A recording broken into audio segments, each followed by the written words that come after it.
Yeah, close enough.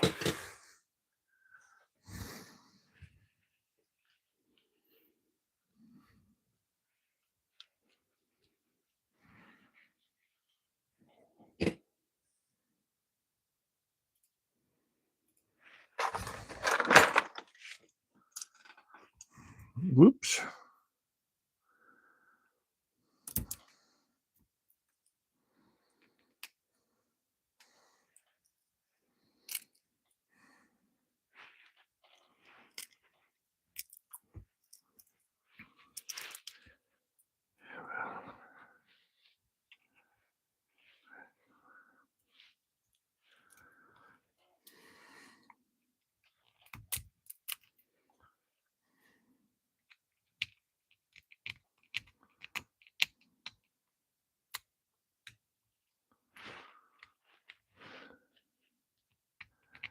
Oh, come on.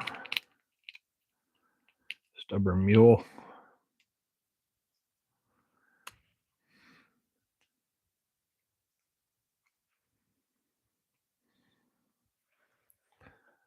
Need a containerator.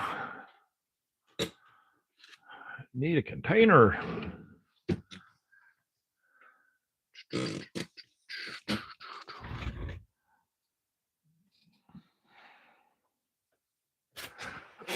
Well, let's just knock everything over.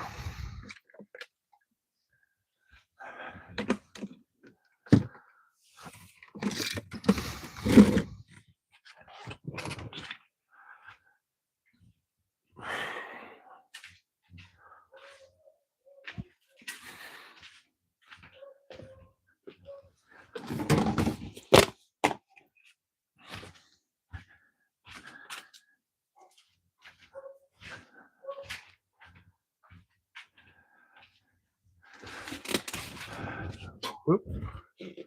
Ipsy.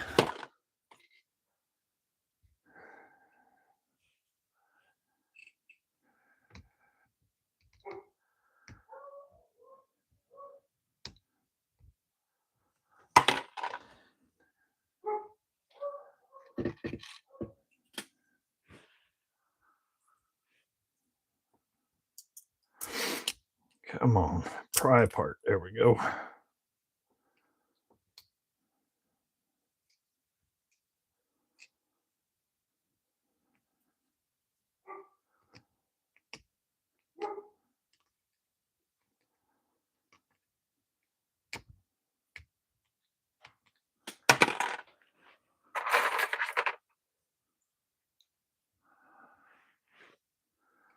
Oh, come on, stubborn mule.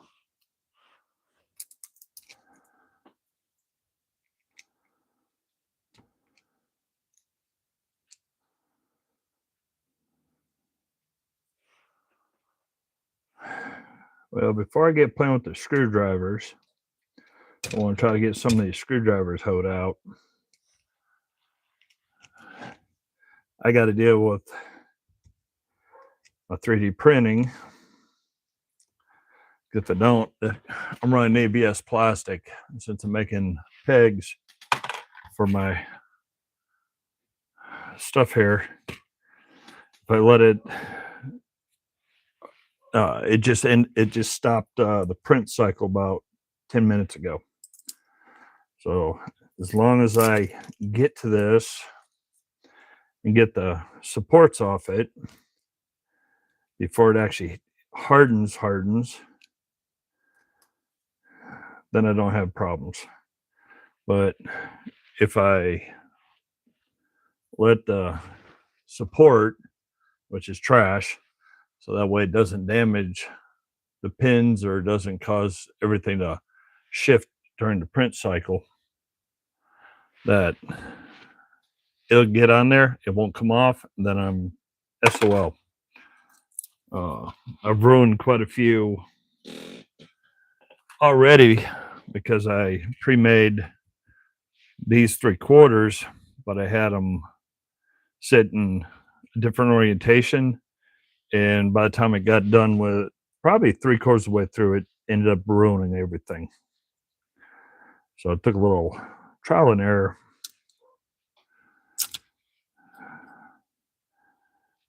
but I know I have a timeline because I'm not using PETG, PLA, or anything like that. I'm using ABS.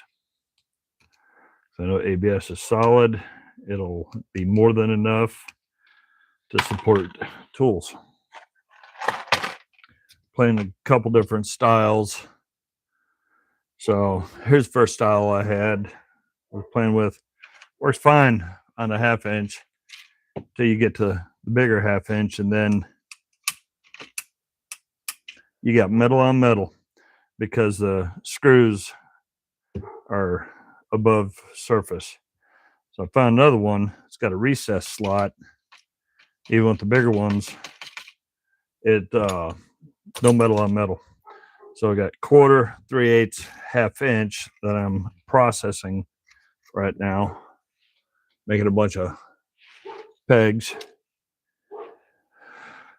Hope I can figure out how to rescale it to do 3/4 drive.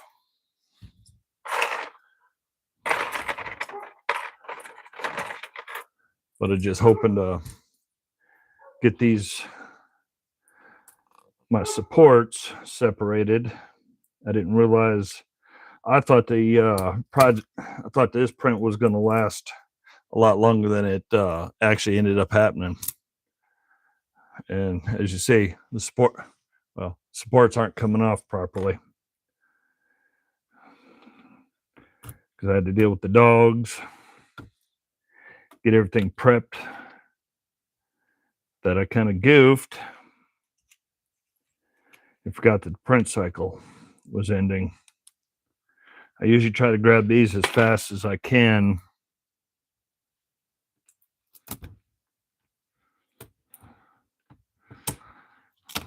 I want them to where they're warm but not hot. Then the supports pop and they separate easy. Then there's little to no work to be done.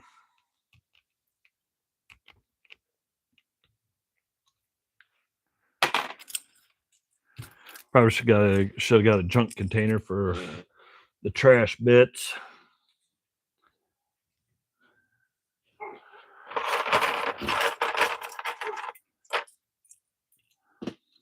I'll probably be at building plates for the next couple months, and all the little bits and pieces here.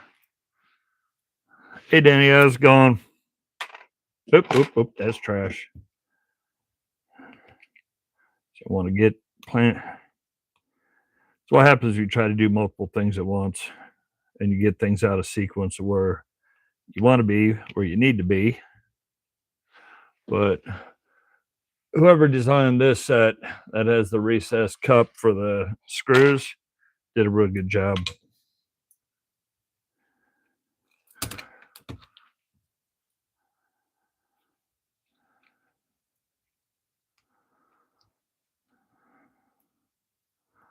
I already have one drawer loaded with plates. I just needed to find the right peg assembly. I don't know what I did with it. Well, here it is. Right, peg assembly for the quarters. So that's the first drawer that's going to be done. I've got half the plates made for the second drawer because it takes 18 plates per drawer.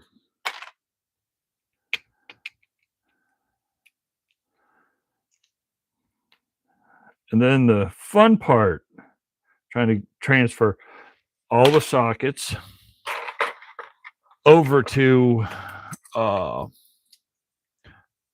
the sockets.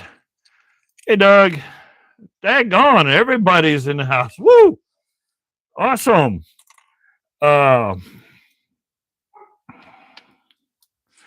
You know what I'll do just for giggles?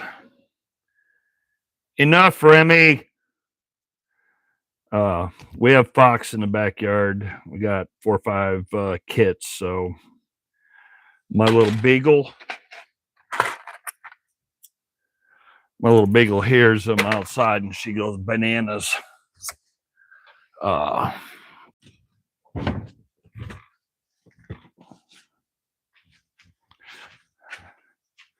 So See if I can do this right without messing it up.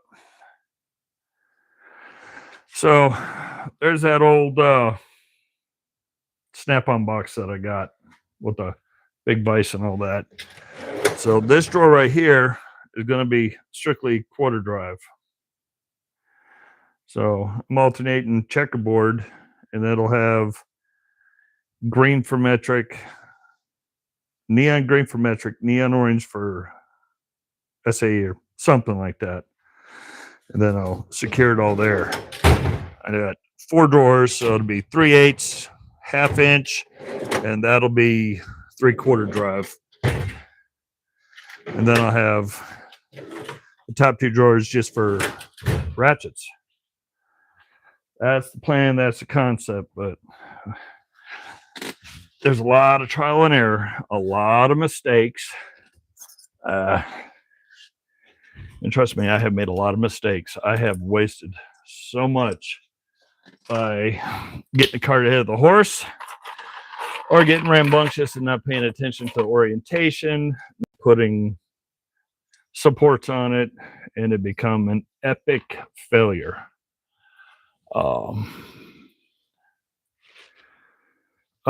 Today's printers are nothing, nowhere near as hateful as they used to be. As long as your filament is properly properly dried. So make sure you have a hydrometer, basically desiccant. So if you're into, if you have a safe, you're all familiar with the desiccant beads in the containers.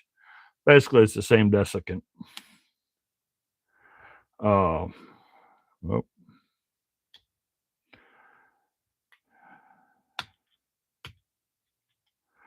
I got the Bamboo P2S, I think it is. PS2, P2S. I don't know. Whatever is not Sony. So that would be the P2S then.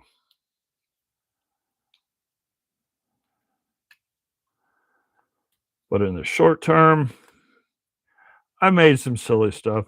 And that's part of what's got me behind. Because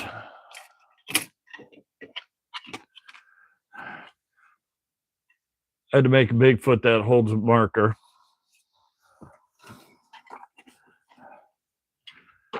I've also had to make a Bigfoot that had a wrench and a screwdriver. I made 2 Highland cows with little milk jugs that people can, my wife and my stepdaughter, they can put whatever they want in there. Since I kind of like Star Wars, I had to make a Millennium Falcon, and then had to make one with Grogu. Kind of hard to stay focused on the task at hand. This is my test board. Kind of hard to stay focused on just tools when I see other weird stuff. I did 2 door pieces that have little arms that sit at the edge of the door trim that have Bigfoot silhouettes. That's on the inside of the house facing out. So if I could keep my squirrels in check, that would be nice. Then I'd probably be a lot closer to getting the tool project completed. But I keep finding so many other things.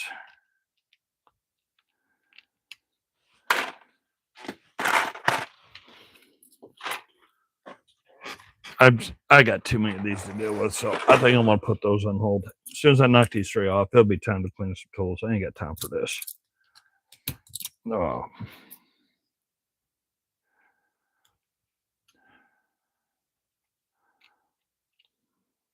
But yeah, it'll be a lot easier. So when I need to go after my prime tools, instead of saying, okay, pulling the main drawer like I do off that 52-inch,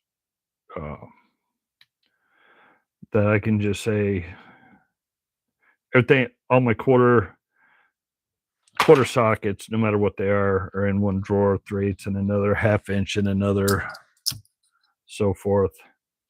Or if I'm working on something and I send somebody in here, they're not pulling a 52-inch wide drawer, looking at it completely shoved, packed full of sockets, trying to figure out which one I want, which one I don't want.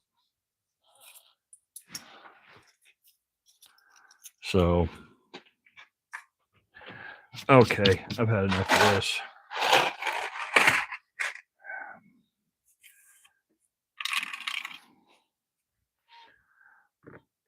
Time to clean.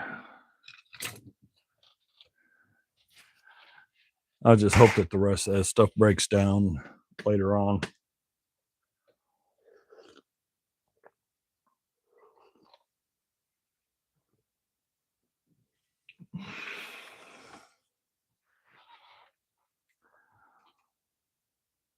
Let's see if we can do something with this old Craftsman. Blade's not in bad shape, but the body of it's kind of icked.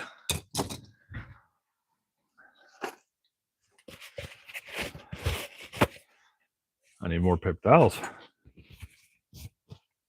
I did not prepare. I also need more LA Awesome.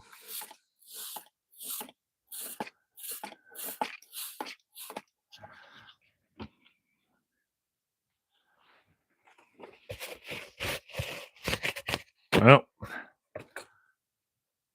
I should have more over there.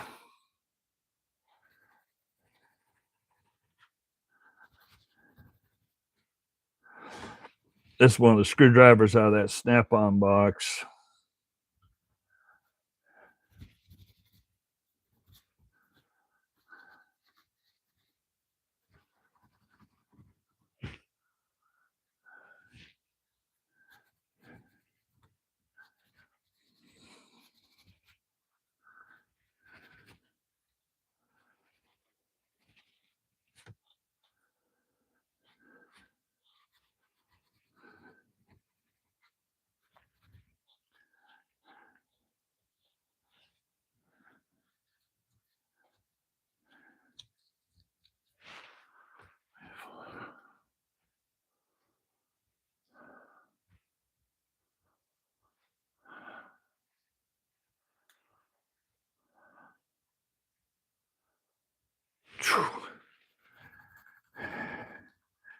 Eh.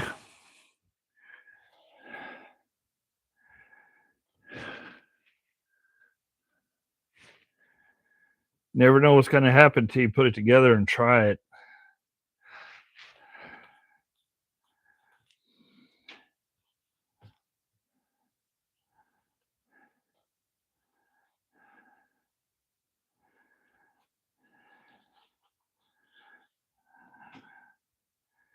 Half the people today wouldn't understand trial and error. They just expect somebody else to either figure it out or a computer to tell them it's going to work or not.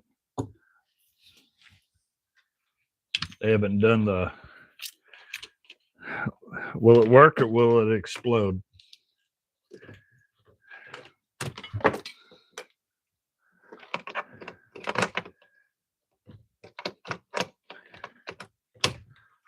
Okay.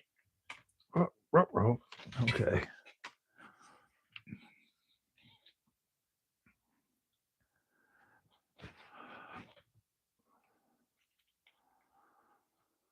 Got the angry mosquito. Deal with that in a minute. First things, where is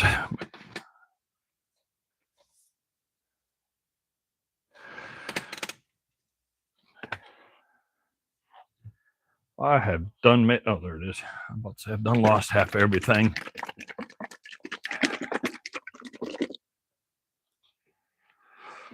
Oh. I may have to open the door. For whatever reason, it's like 9,000 degrees in this shop. 71, still too hot.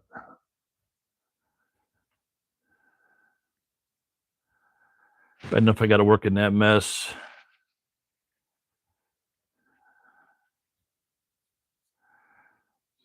Oh, anything above that outside. But for the most part, I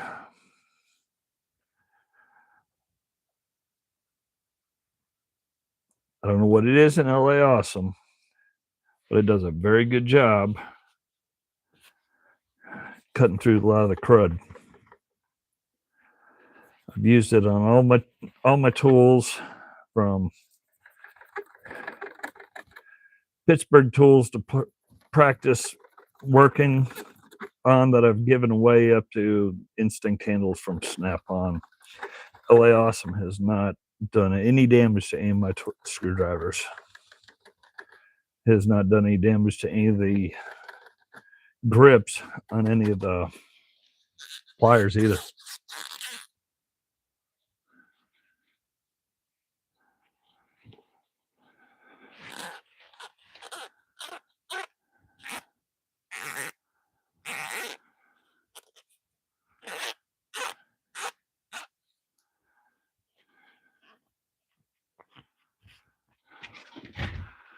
Little LA Awesome and a little plastic so far. I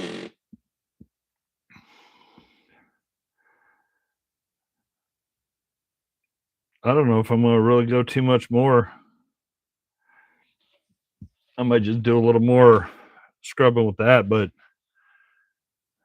it wasn't clean at all. I mean, I could, yeah. These are probably going to be donated anyways. So, you know what? Whatever. Break the angry mosquito out and let it eat.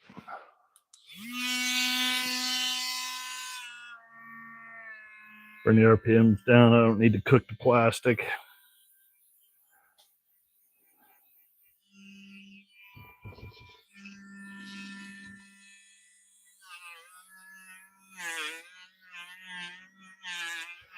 I found this little,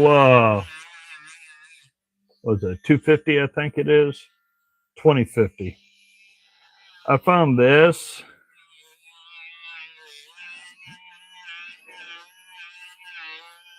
Sitting around speed level 3. Doesn't do bad at all, and it doesn't want to heat up and melt down the acetate handles.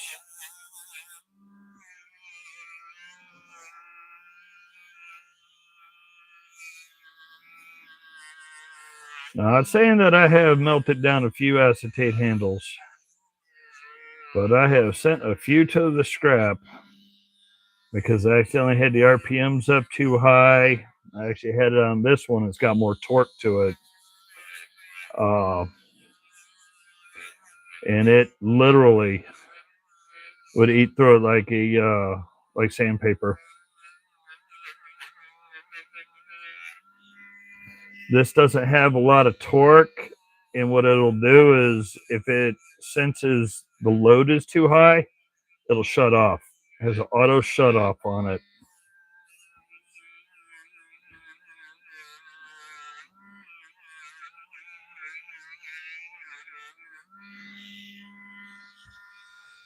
So I call it my lifesaver because it prevents me from doing too much damage.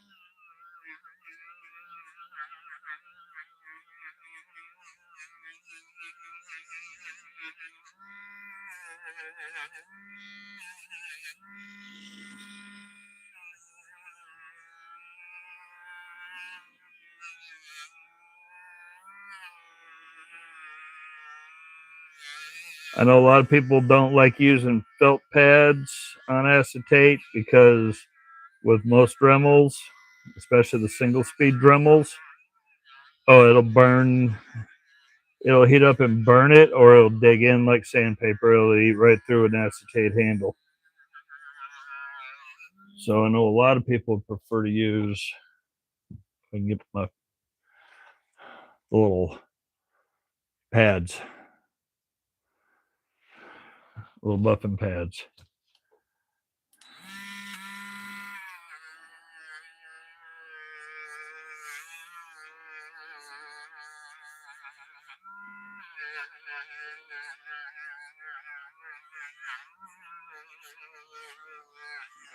If you keep the RPMs low and light pressure, it's not gonna eat it up. It's not gonna heat up and melt the acetate.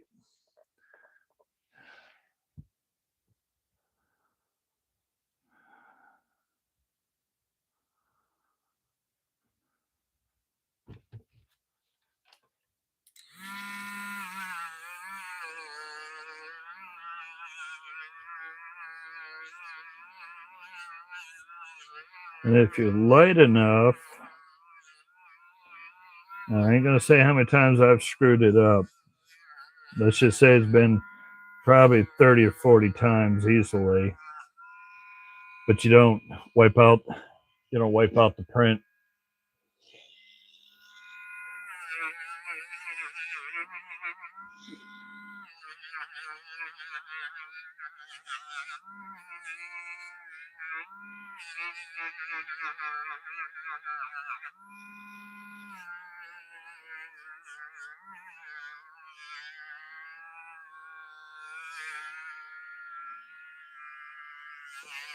Now, as the pad gets compounds on it, you may have to increase the speed up half to 3/4 of a value, because as the pad acquires compound,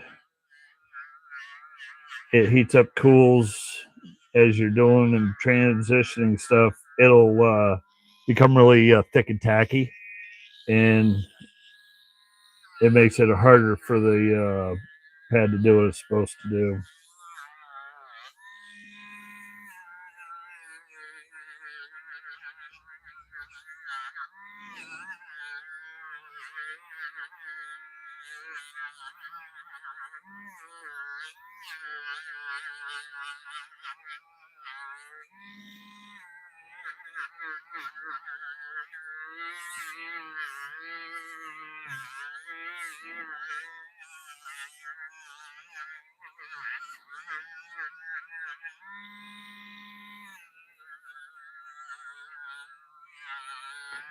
And yep, I don't know where I started. I don't know where I need to finish.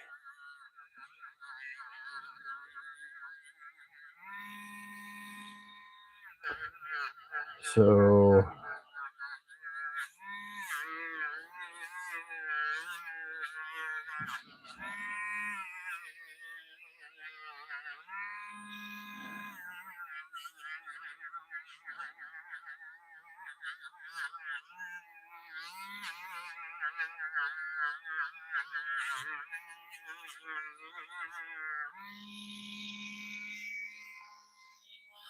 it's gonna be fun.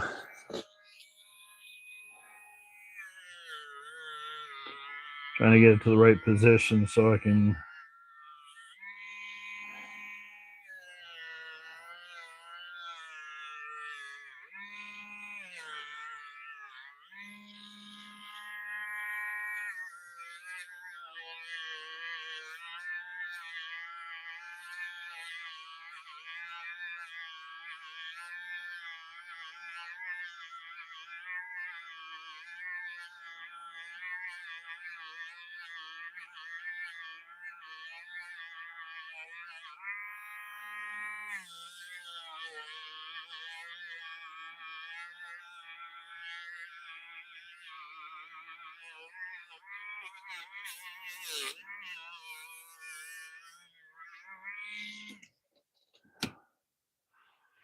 okay. Just a quick wipe down, see where we're at. Just got to tidy up the middle a little bit. Should be all right.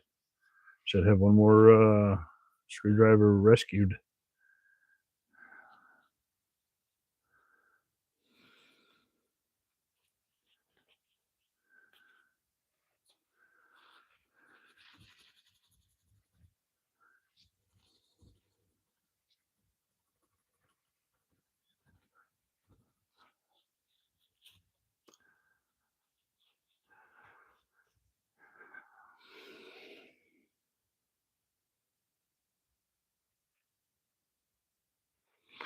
I gotta deal with that metal. That metal is looking not pretty.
Now the fun part, because you know I can't leave that metal alone.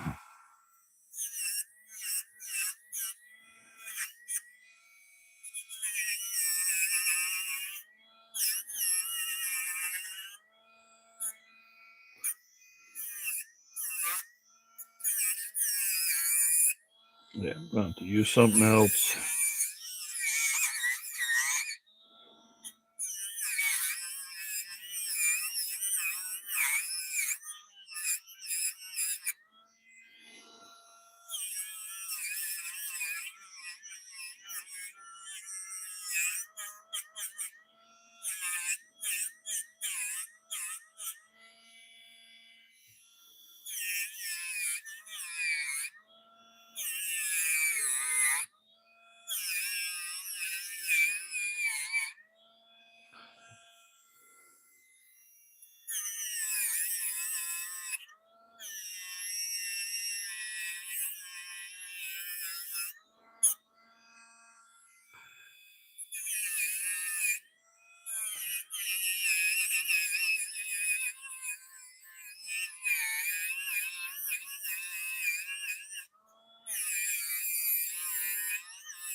Back to the beast.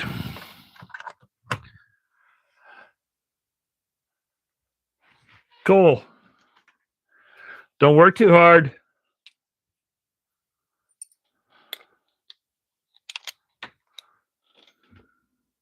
I had a few people ask me how I deal with the screwdrivers, acetate handles, since I have had decent luck making them look better.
Most of the screwdrivers I've found over the years that have the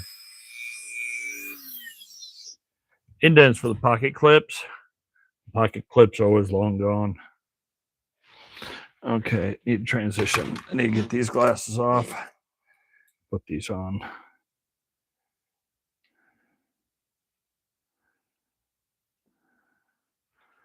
Okay.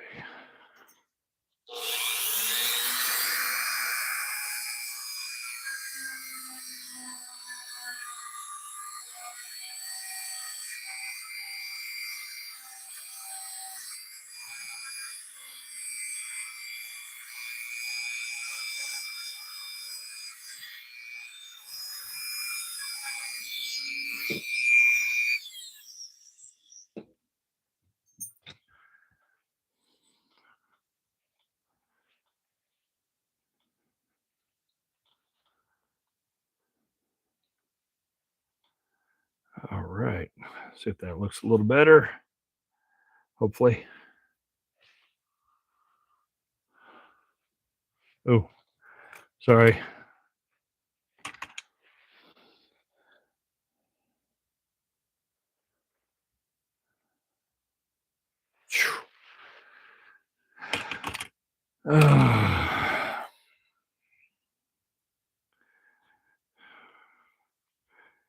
Well, it could be worse. Could be back to frozen pipes again.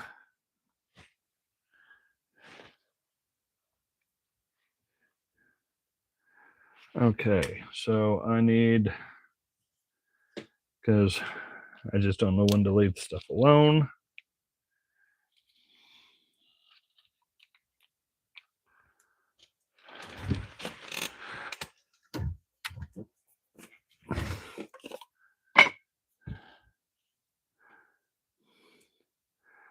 If we're gonna try to clean up this El Cheapo clip, want to make it shine a little bit. Hey, did you guys know that if you want something to work, it helps to plug it in? Just minor details.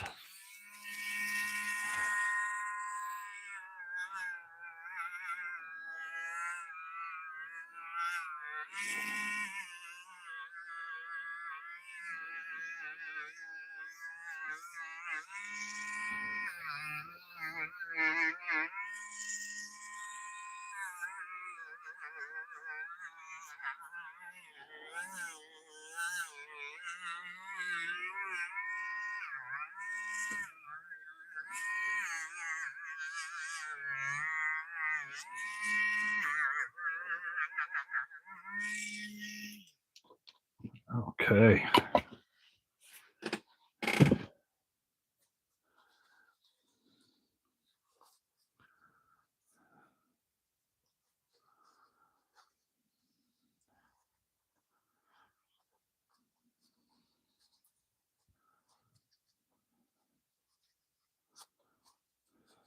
Whoop, whoop, whoop, whoop, whoop. Come on.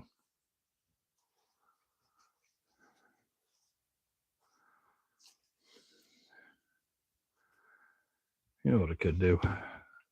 Just because I can't leave stuff alone. I do have. Oh, maybe I don't have them no more. Take them out. I had barrel tip pads. Those are all standard pads.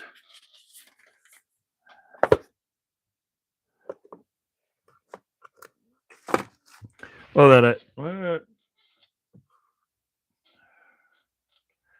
I used my. Yep, I used the last one.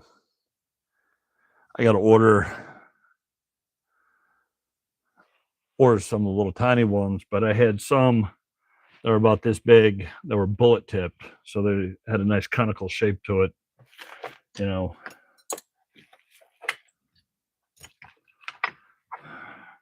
had a nice conical shape to it. So trying to get in on the curvatures, it was really good. Very handy. But I didn't realize I'd used them so often. I ran out. Did not know this.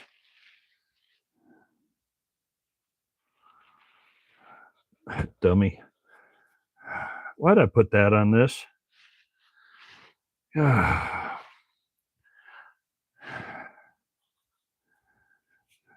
need more coffee. I need more coffee.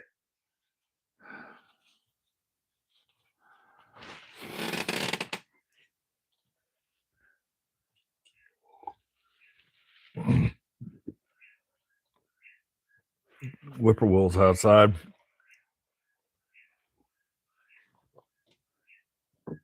Hey Ryan, how's it going? Oh geez. I hope I didn't miss anybody.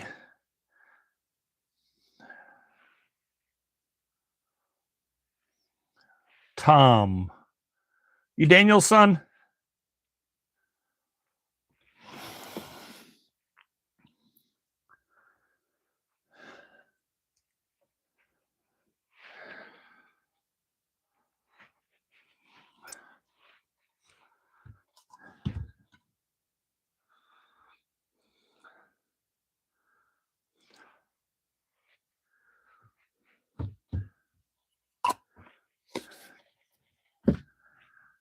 Well, besides everything, no, I had a. Sorry, it was a Scuzzy Craftsman screwdriver that's pretty much cleaned up, looking good again. As you try and clean up the pocket clip, because it actually has the pocket clip, and this one actually is, as you see, the indentions is actually designed for the pocket clip. And because I can't leave well enough alone, I'm even cleaning the inside.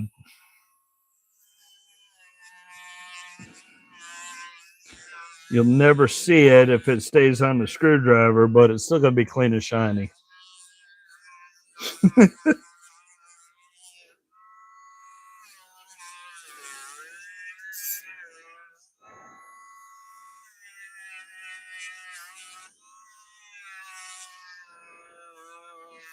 Over the last few weeks, I've had a handful of people asking what I do to how I work on screwdrivers, because I've had decent luck with it. And like all my other cleaning of tools, there's no one real set pattern. You kind of look at the material, you kind of get a feel for it. So you know what needs to be done, what product needs to be used. Or like when I'm cleaning tools, I know whether I can get away with just the wire wheel and the Dremel, or I'm going to need to get on the big 8-inch fiber wheels, or even the 1x30. Get the 1x30 rolling. You just kind of get a feel for it. I mean, this by no stretch of imagination is going to be perfect, but it's definitely going to be a lot better. Uh, oh,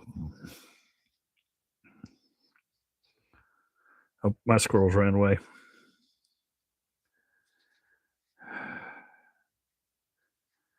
They ran out the door. I don't know where they went.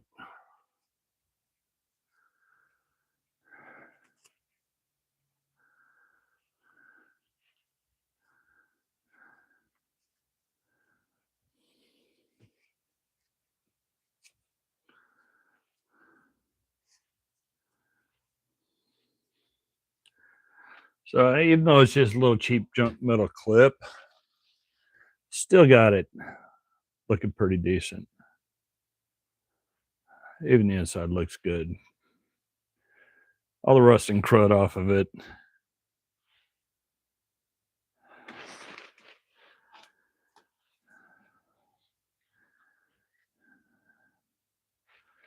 So I need more paper towels.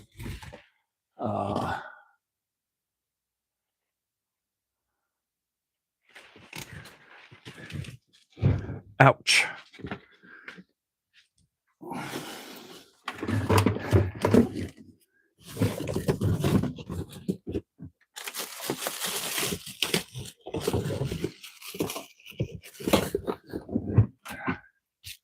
What we're gonna do?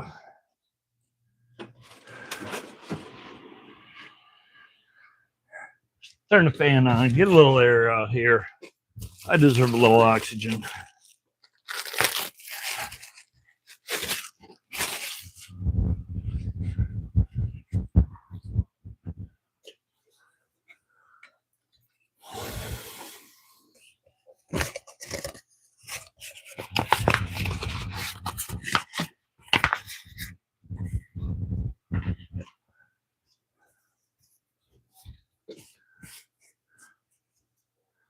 Give it one last quick wipe over with just the rag, see how it plays out.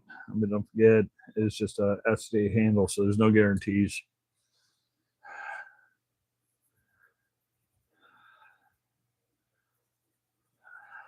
Sometimes they clean up, sometimes they get funky 5 minutes after they clean up.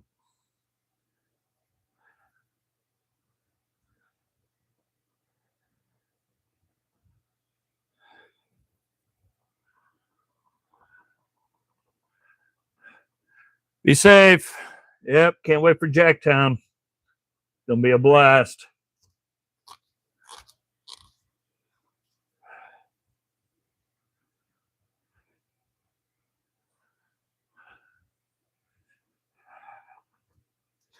Sorry, I got my working glasses for just this area. I can't read squat on the computer.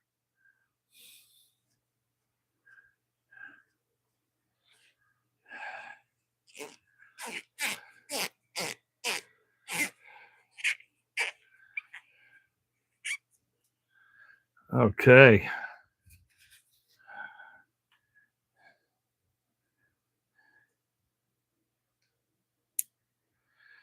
I'm gonna shift that over to that side. Call this one close enough. So metal has been tidied up, no longer got rust and nastiness on it. Acetate handle definitely looks better than it did before. For not too bad, especially for its age. And the metal pocket clip looks good. Nice and shiny. One more tool restored. One more tool to, I don't know, as clean as that one got. I might have to go to my toolbox. I may not be giving that one away. A lot of the extras and stuff I get out of the lots, I give to my son-in-law, my stepson. That way they can slowly build better and better sets of tools.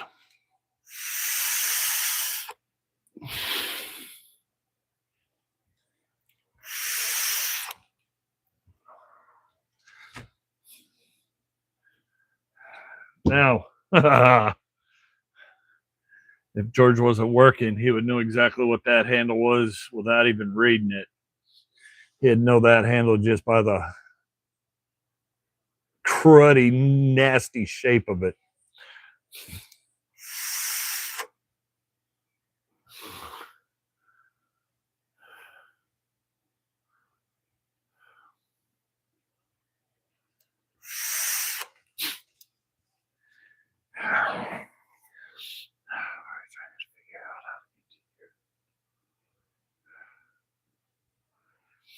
Are you talking about getting to George's? You should be able to just click on his. Ooh. No. Hey, you're supposed to be working. Yeah, because that's a different one from his normal. Now, unfortunately, this thing's been battered up really bad down at the end. So I'm probably going to have to reshape and reprofile the bottom because I think somebody got a pair of tongue and groove pliers on it to give it a little more attitude.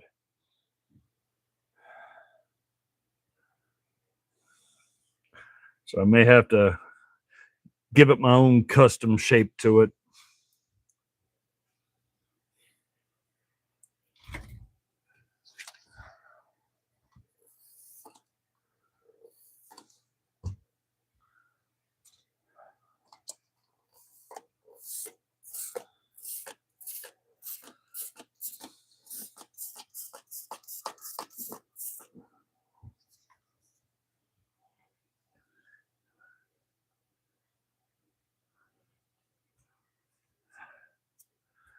You know what? Hold that thought. Hold that thought. Let's go here. We'll just do something real quick. I'm gonna go at. Let's do this. Let's do this. Let's do this. Copy. Let's go down here. Let's go to you. We're going to do that. Sent you a message through the gram. That is his actual YouTube site. And it should, let me double check it, click on it.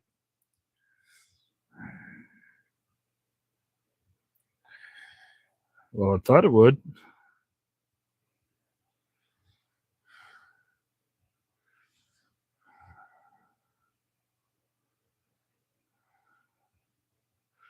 So if I do that, well, that's his YouTube designation as far as how to search. So you can copy that from the gram, go into YouTube up on the search bar, put that in, then you'll see George's page.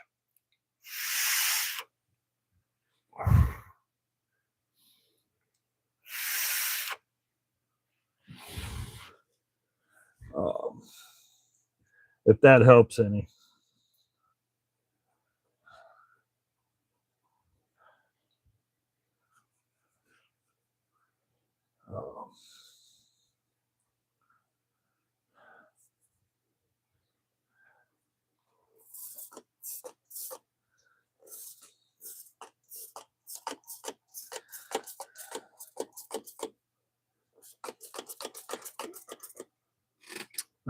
Gonna have to fill that up. I know everybody's got their thing. We know that Scott Crafter loves his tub of towels, but I hate to say it.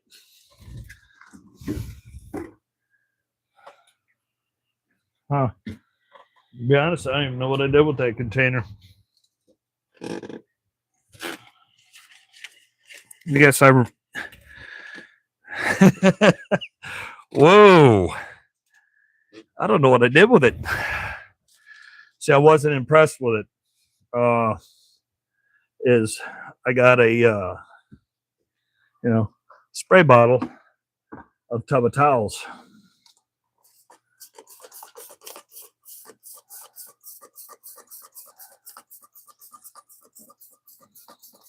And I put it to the test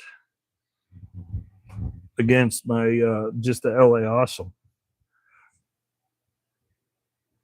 I used it, scrubbed the snot out of 2 tools.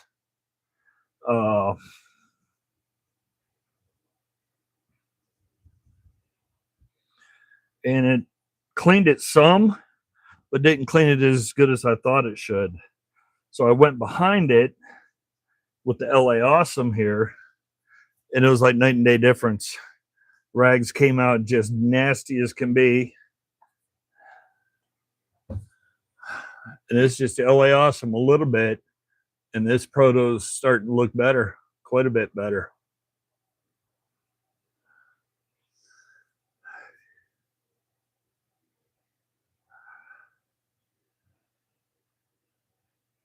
So it did arrive. Awesome. I mean, it said it was delivered, but you know how that goes. I trust the mail deliverance saying they delivered to the proper place or delivered on time. As far as I can throw my work truck.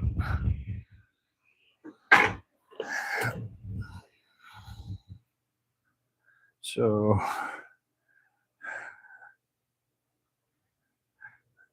I'm looking around. To be honest, I don't have a clue what I did with it. Apparently, I was so disappointed with it, I got rid of it. It's nowhere here in my grab and go area.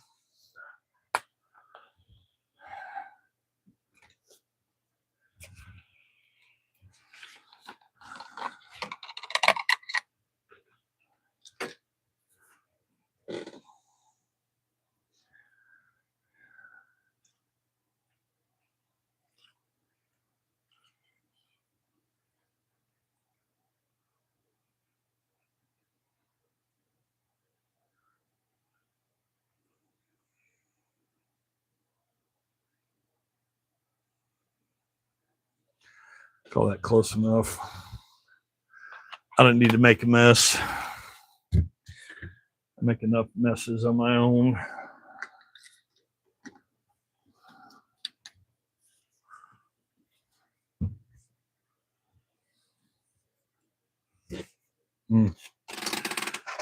Go back to the pay attention goggles.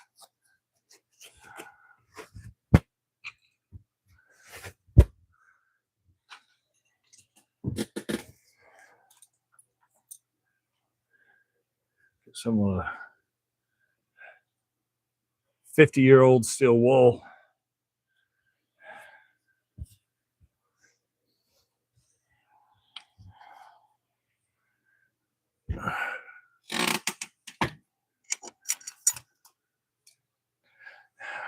Well, you're not working. They're still sitting on my right here on the desk for the lightweight quick snips. They always sit right next to my stickers.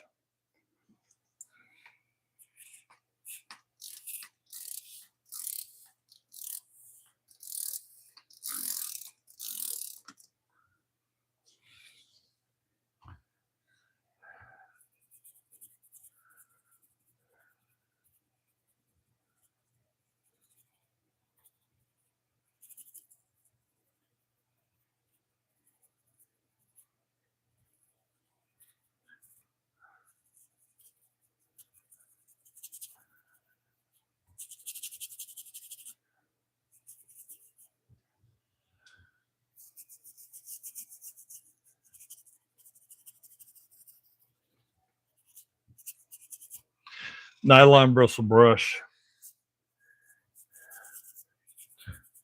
Figure everybody hey, how's it going? I figure everybody could see it, but just in case they couldn't, they're trying to figure out why I'm going after it with a brass or steel brush. It's just nylon bristles.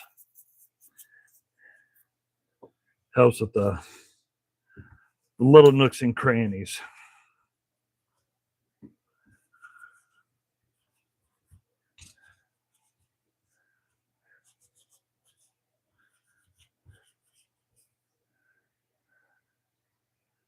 Well, that needs more work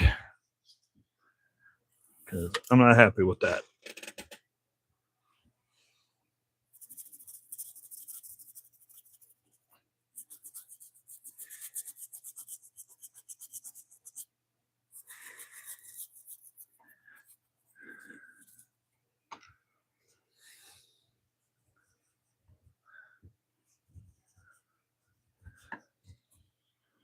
Okay. Getting there. Actually, you can read proto on it now. Still got a ways to go. Like I said, we'll get that tidied up a little bit better.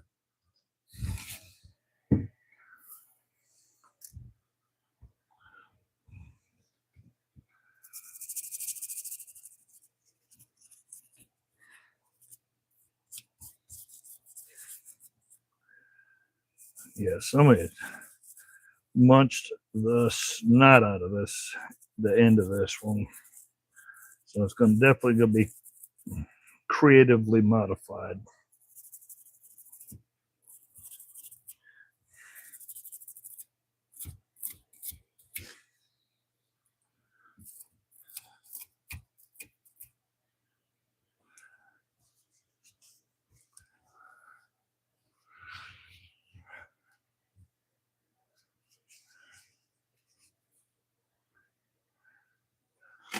I don't know if it's visible, but it's munched.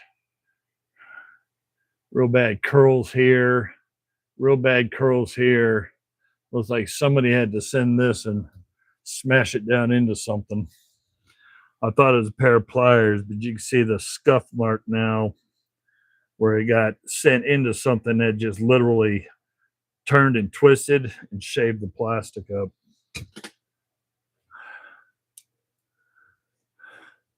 Be safe.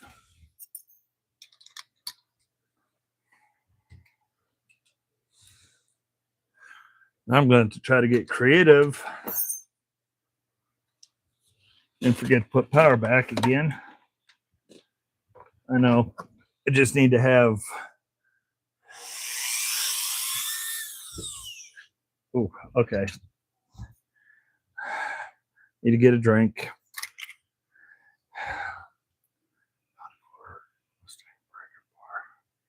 Cool.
I'm not reshaping it complete. I'm just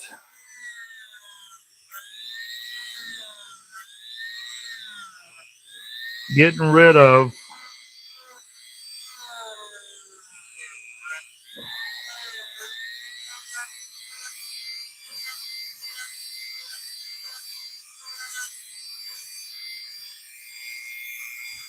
the aggressive hooks and the sharp edges.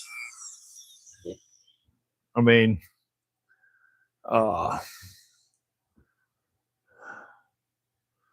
it's still gonna be a little chewed up and gnarled up, but at least it's not hooked out where it'll grab a tear a hand.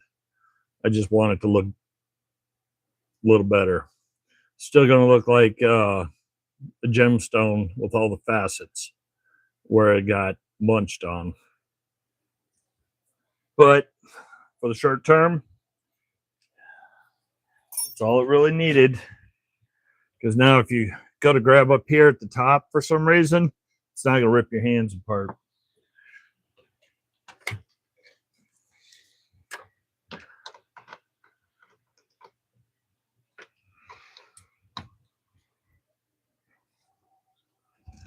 I don't know what I was doing.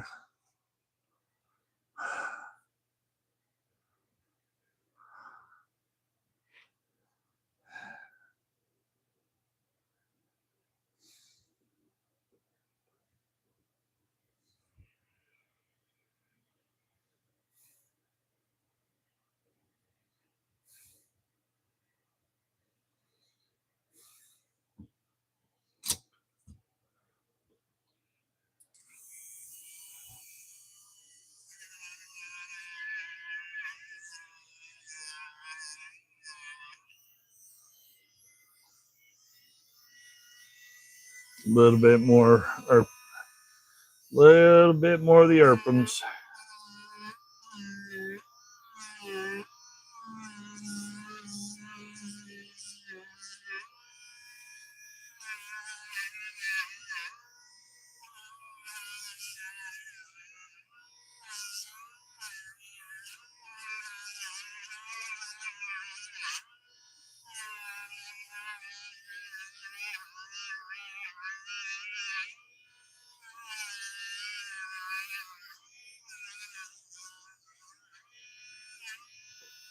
Okay, I didn't like that.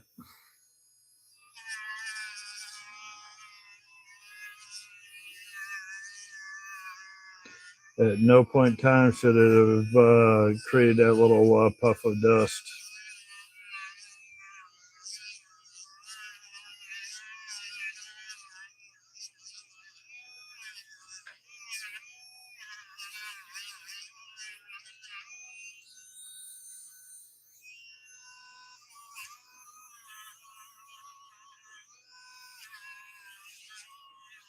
But it could be the El Cheapo little pad at the tip. I won't count that out. We'll find out when I...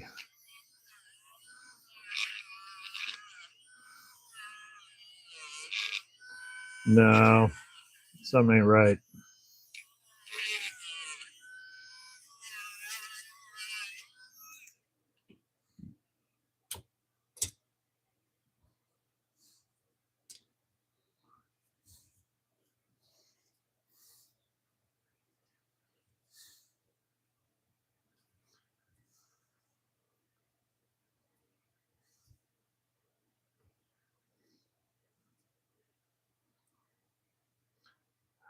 It might be this. Might be the buffing pads falling apart because it's El Cheapo. I'm not seeing the normal don't know if I want... Where at? Up in the Fairfax area, Hampton Roads, Richmond.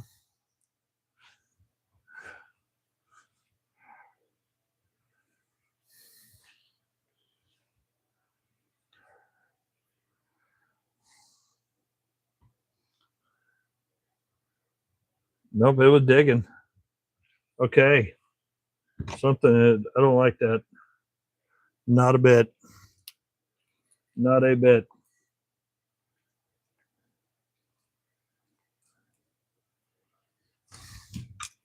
I can actually see the little waves in it where it was actually heating up and melting this stuff.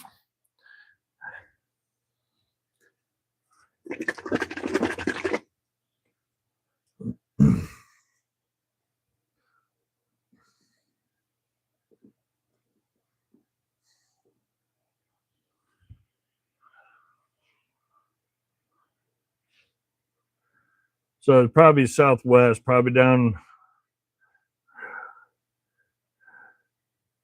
Roanoke, Blacksburg area. Actually, it could be almost anywhere.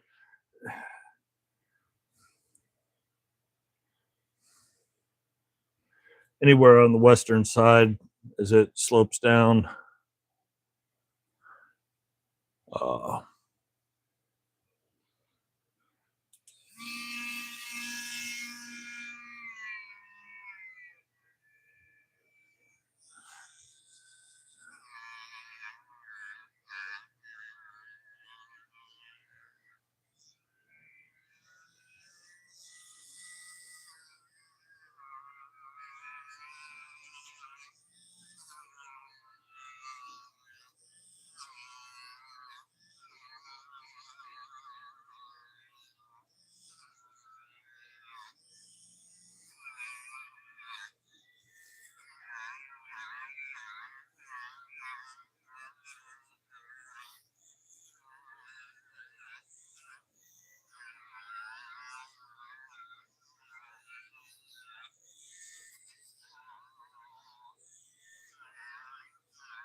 Yep, that pad's about done. The only problem with the cheap pads, doesn't take much to ruin them. I can see it starting to stall, and it pauses, but I don't hear the shifter changing the RPMs.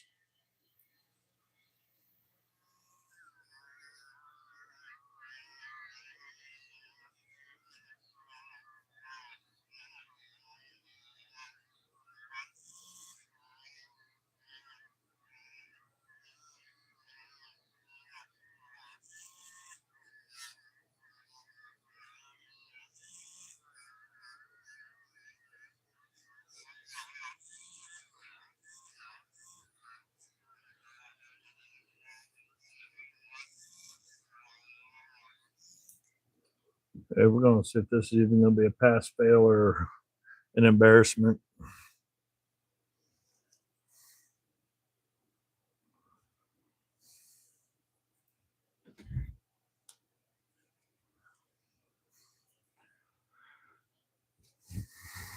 If I fail, I fail. It's just, you got to try. And to be honest, I've really never had to work on I think I only have one or two of the protos in this style. I've never actually had to work on other than scrubbing it with some LA Awesome. Then obviously tidy up the metal.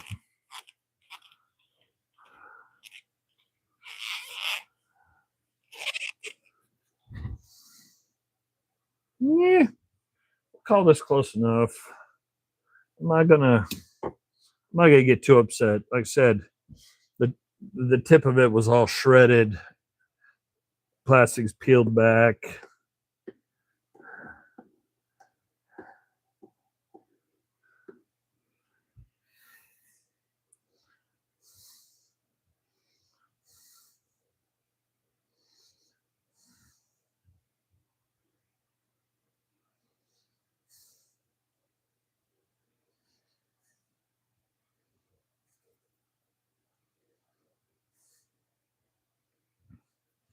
Get a little work with the 60 grit hands.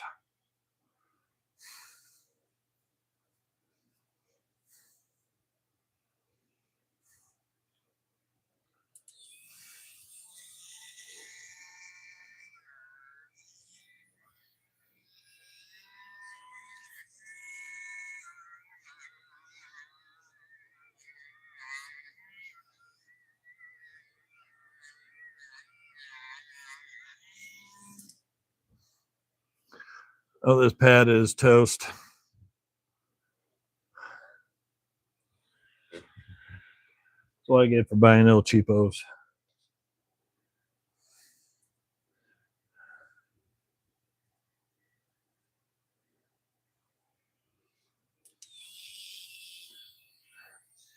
Bring the ripples down a little bit.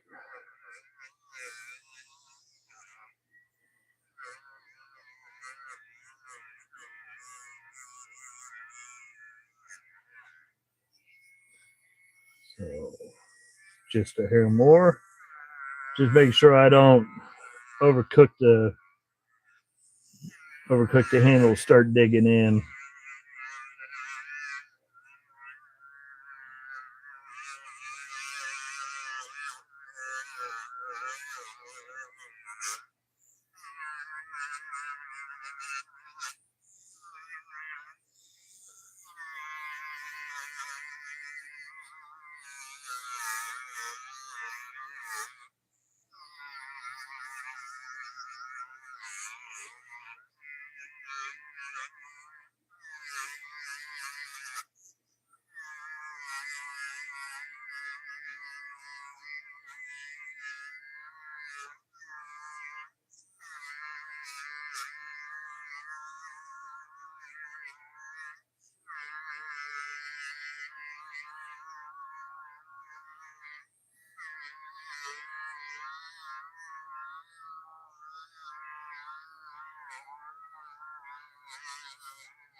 The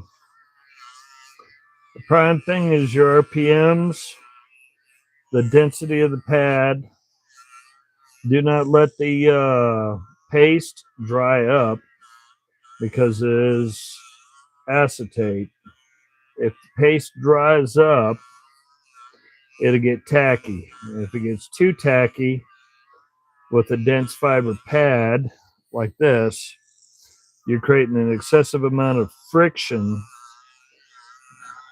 Obviously, friction causes heat, and the heat's what melts, warps, or distorts your acetate handles, which is why when I put it on, I let this, I didn't care that it's flinging it all over because I want to make sure that I keep the paste and compound wet.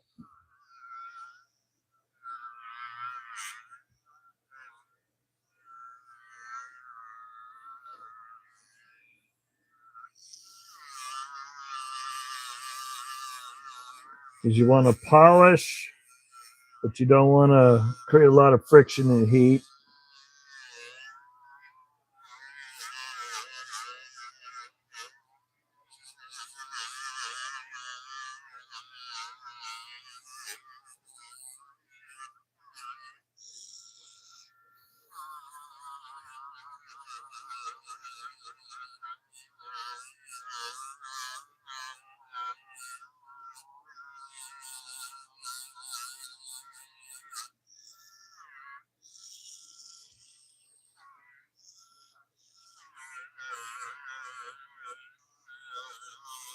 And yeah, it's kind of like a paintbrush. I just dipped into that because the top up here was starting to dry out. And I just stole some from the next area.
You didn't have to get on here. You could have stayed snoozing.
Thanks for dropping in. Yeah, get some sleep. I let this thing fly the next day. You can see the mess I made. And if Post NO doesn't get their stuff together, they're going to get an email directly from me.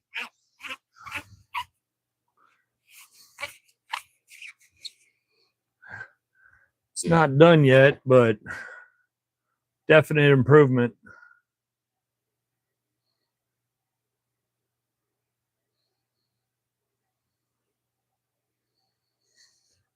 Got a little crud in the top end.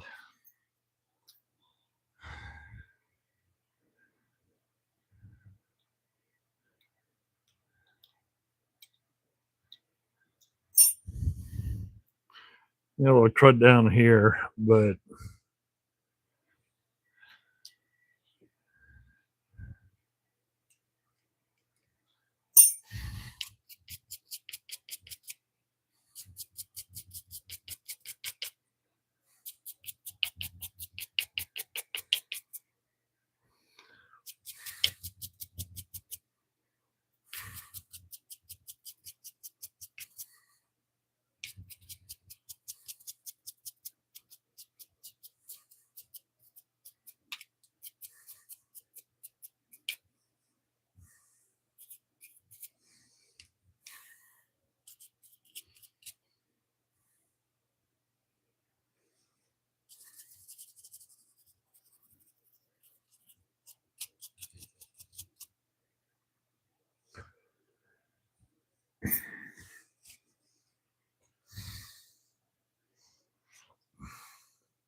Whoops.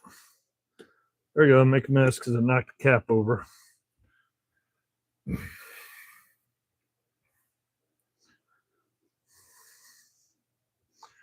They're scraping on half of the gunk and grime in here.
Close enough. Now I got to get the middle right.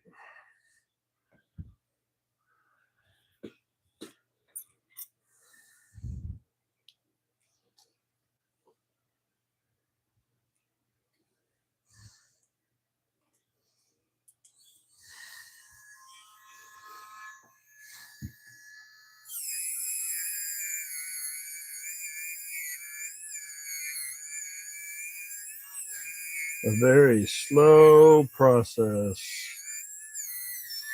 So I'm trying to be careful not to get too far or I start digging into the top of the handle. Or go too fast where I cause track lines and miss the rust and crud that's on here.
Basically, all I'm doing is watching the transition of where it's hitting and where it's missing, because you can see the color shift as well as almost like an oil distortion on water.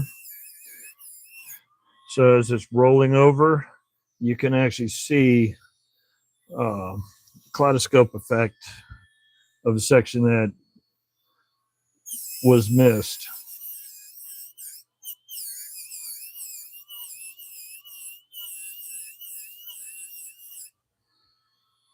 If that makes any sense.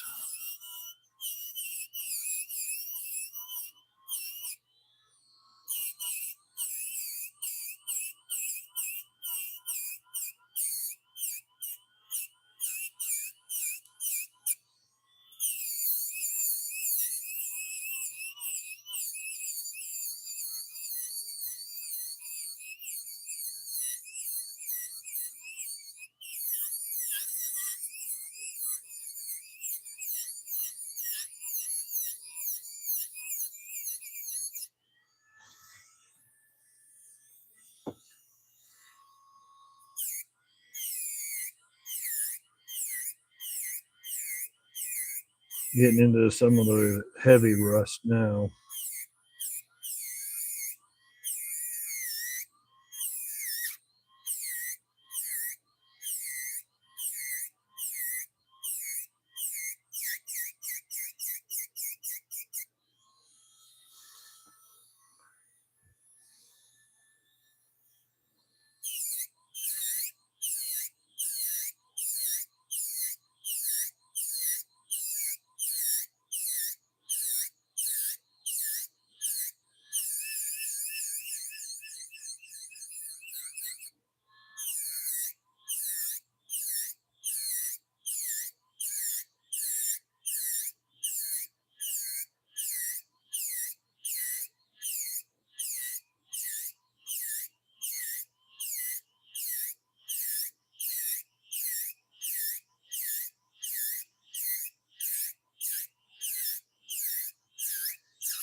Hey, Jeffrey, how's it going?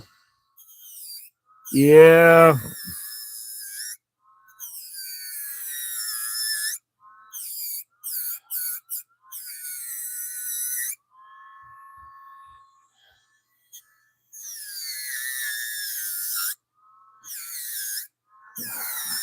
Ours are erratic and hit and miss.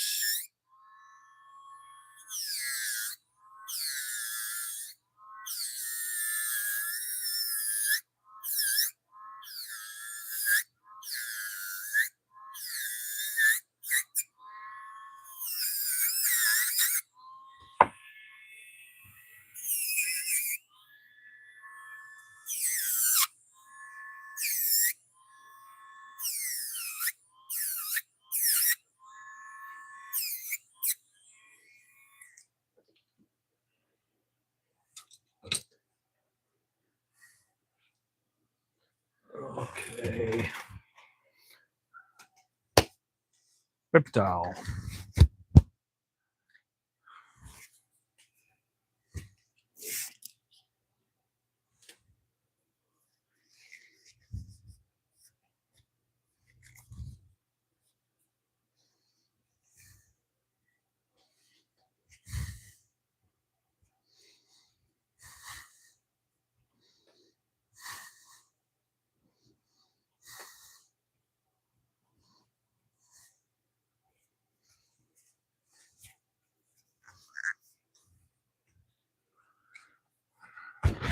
Oh, that funky proto. Oh, change glasses back. Oh.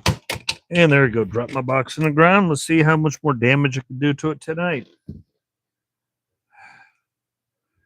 Put a couple more chunks in it. It doesn't survive concrete too well.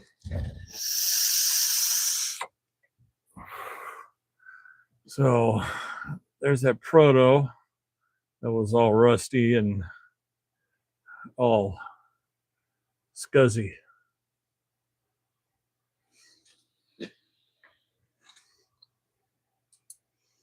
There we go.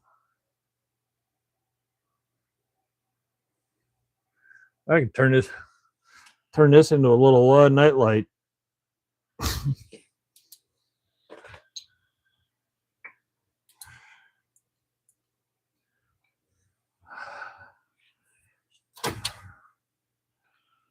So we got the proto nightlight. That's what we'll call it. But I'd say that's pretty clean. At least considering how it started. Definitely better than it was. I wasn't sure if it would clean up or not.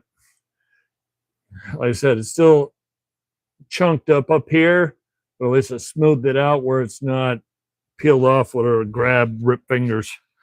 That'd be an awesome addition. I think I only have one, maybe two others.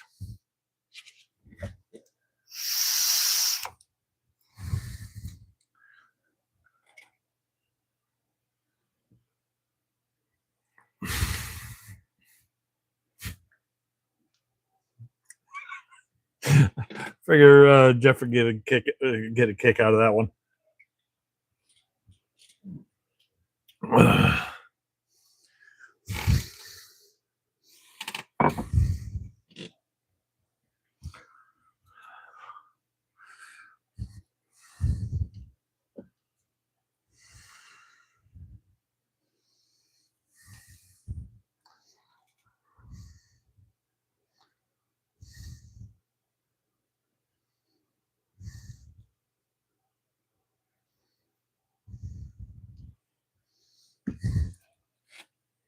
Got that in Cedar Springs.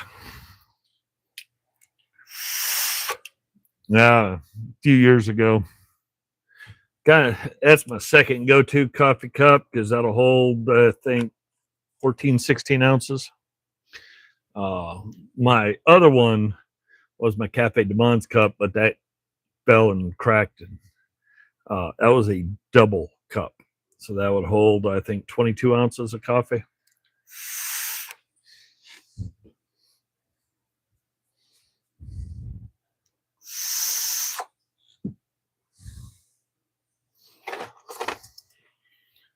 So yeah, it was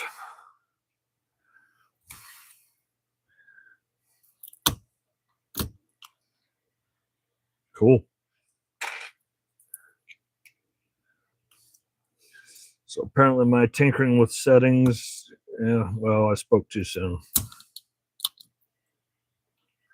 I'm about to say my tinkering with settings helped with the supports. Yeah. Even a couple hours later, the supports are still popping, coming off halfway clean.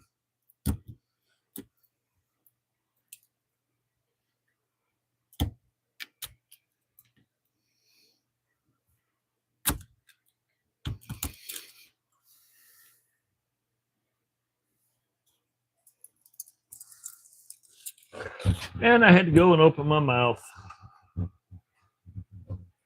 because that one didn't pop. That's what I was afraid of. I was afraid it was gonna, because it's ABS, I was afraid that some of this was gonna harden too much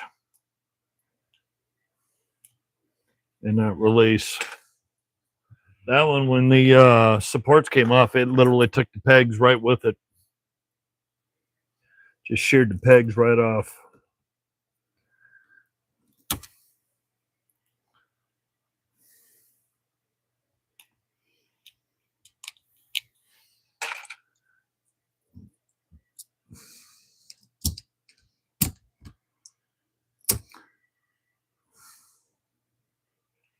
Nope, that came out good too. I got 2 bags of 100 screws for them.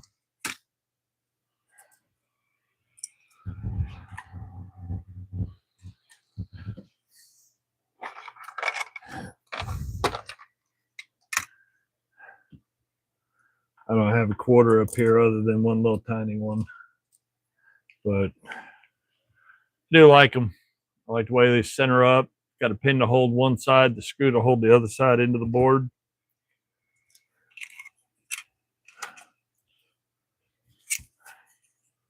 Holds it in pretty good because that series right there, the one I like. Doesn't wiggle, doesn't wobble. Drops on.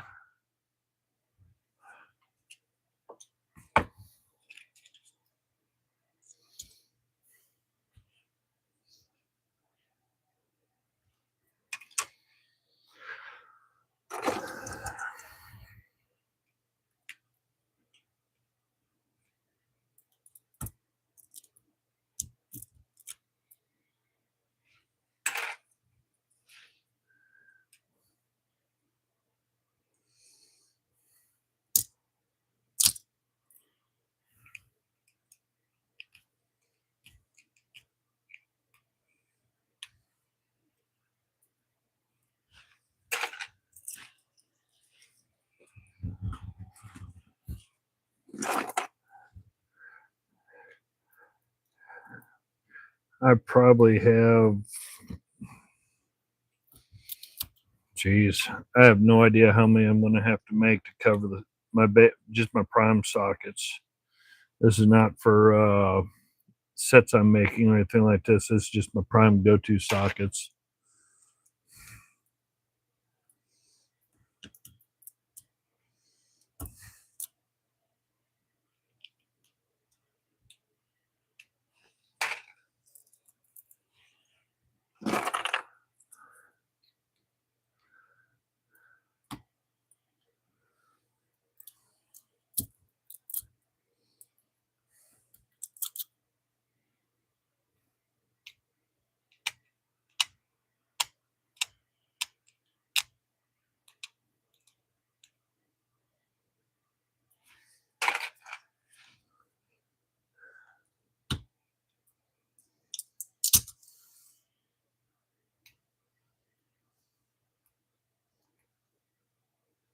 Okay.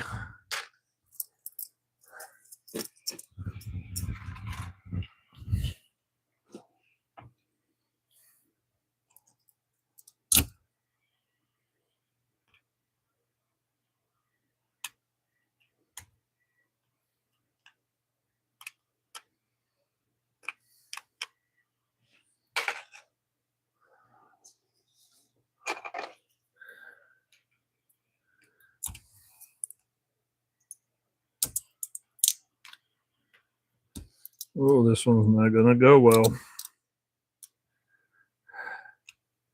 That's going to take more work. But for the most part, I'm not going to worry about it. It is what it is. As long as it's close enough, that's all that matters. I'm not using PETG or anything like that. It does leave it a little rough in texture, just a little bit. I mean, but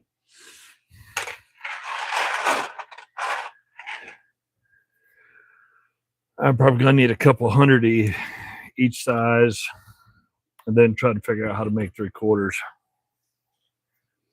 If I can scale these up to make 3/4, that would be really good. If I can get it up to into the 3/4 class, then I can have everything for each individual size.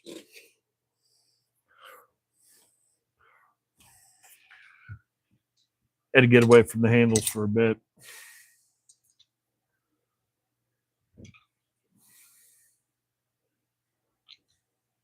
See if I can knock some of this crud off.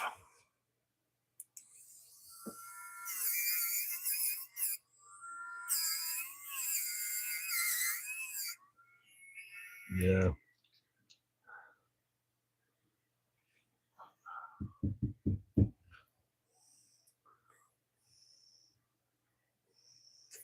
Then we're going to move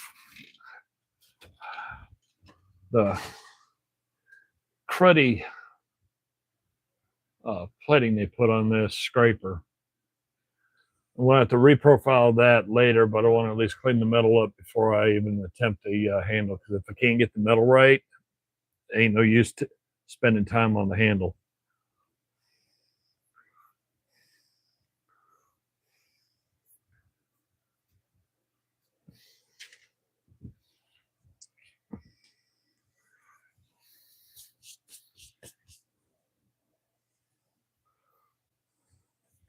So I think the belt sander is probably going to be my best bet.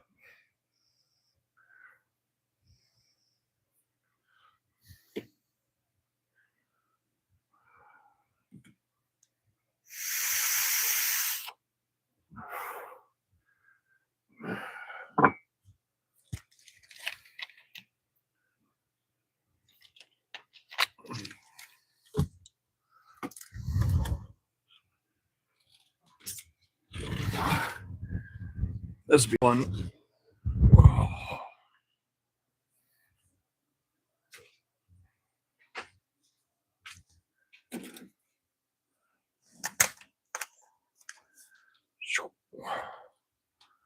Sort of, kind of, maybe ish.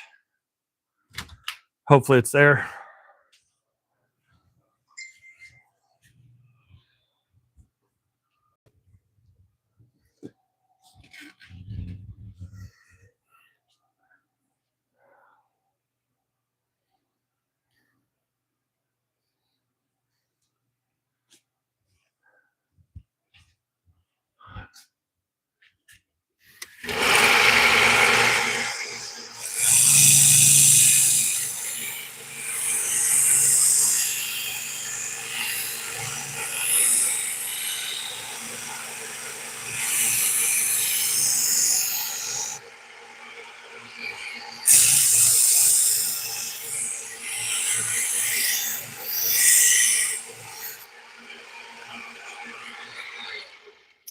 We're going that way.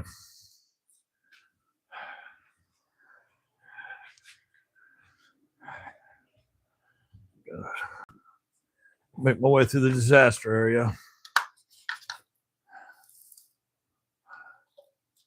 Woo!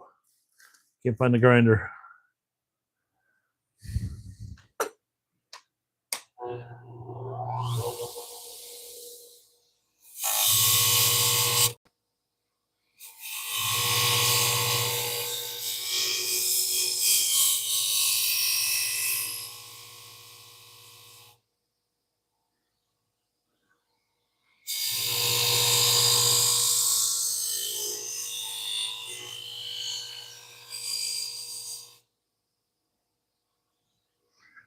Better.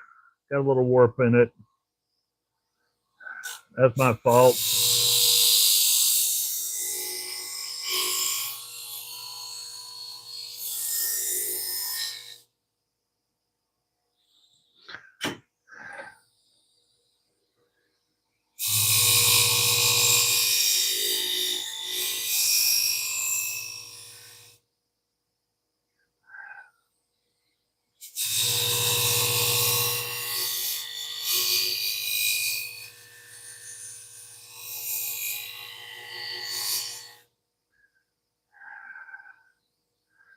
that was my fault because I accidentally rocked it.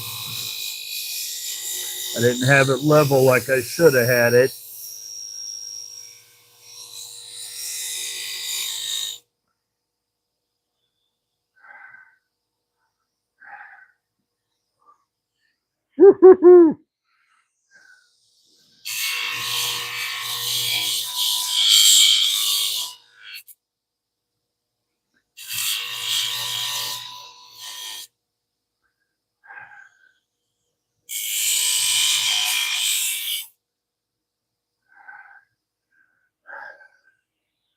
You gotta see something rare.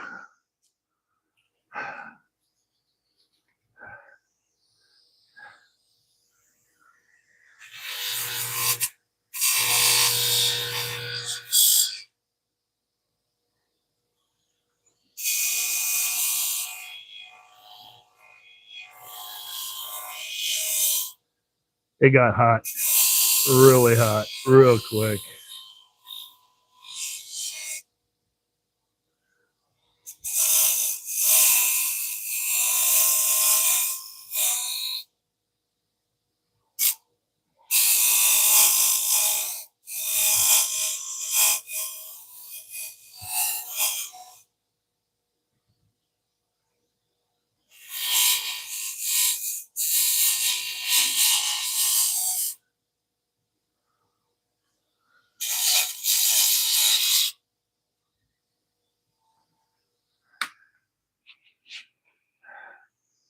Not too bad.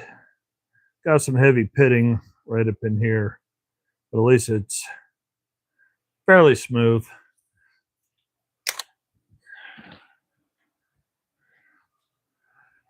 Back to the drum, we'll see what we can do with it.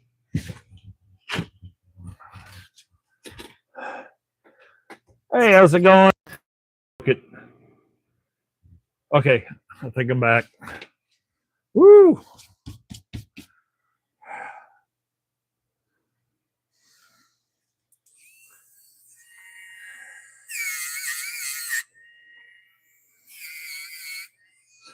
Got some heavy pitting because of the fact that it was left in a box with chemicals and who knows what else.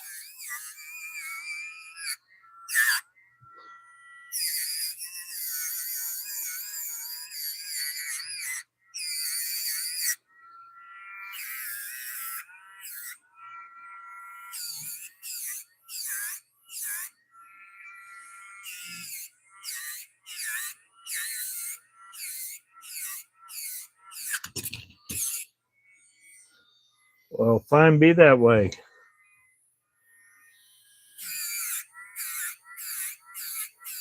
That's a first.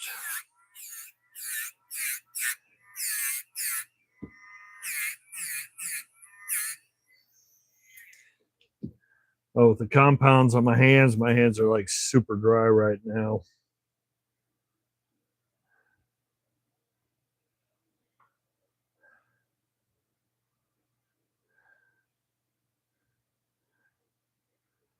Yeah. Even that's not helping. At least not on the edges.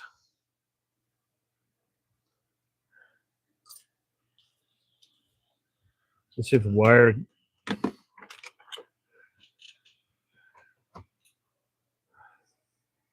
This wire cup will do something. Because the edges are really bad.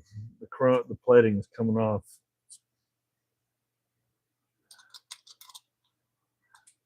I didn't want to get too close to the corners because I accidentally caused the wave over here working them.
I'm gonna have to hit this section right here real quick.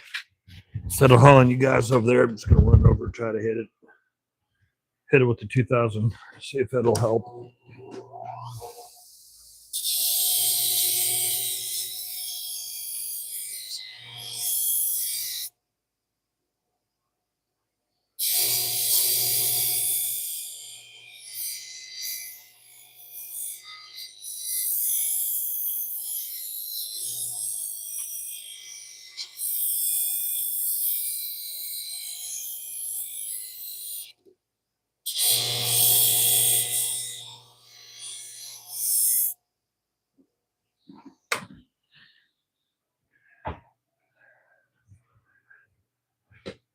All righty.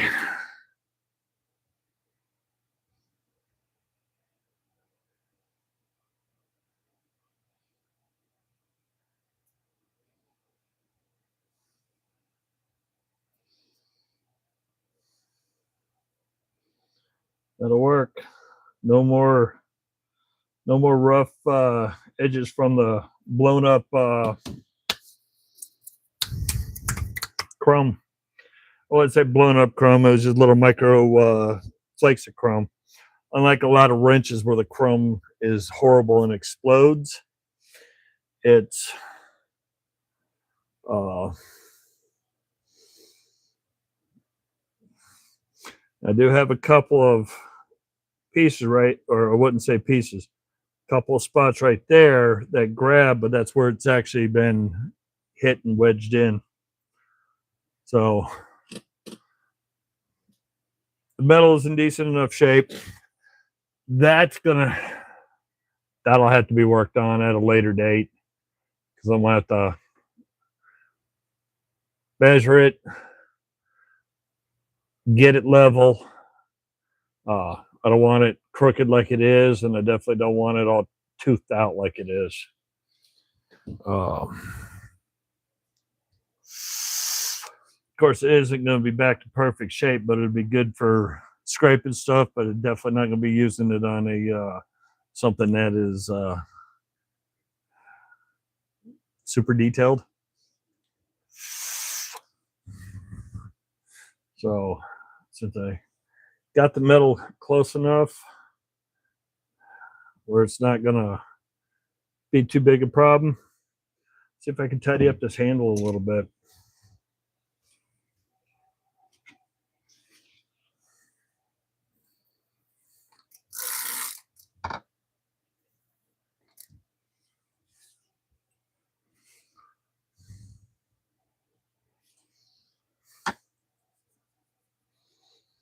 Still a little toasty.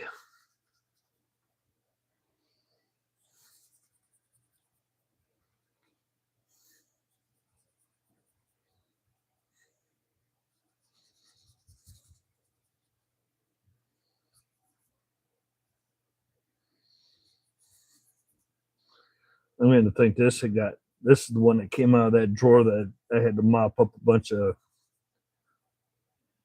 something that was partial liquid, partial gel that was in the bottom of the drawer under the mat. It made a mess out of a lot of stuff.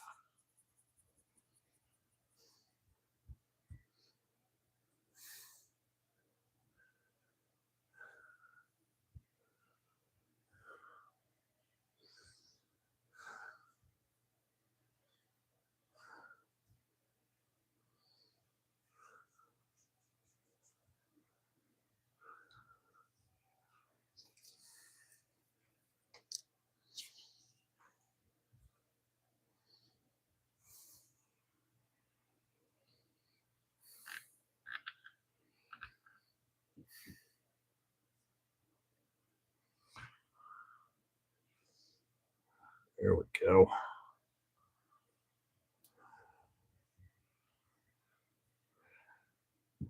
Very cool.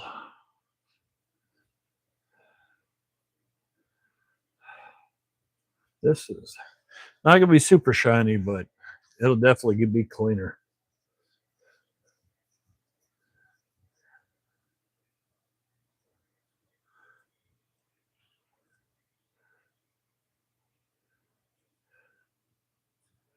Now, before I get doing that, be help if I was smart enough to finish the blade. I forgot to work the close side.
Okay, close enough.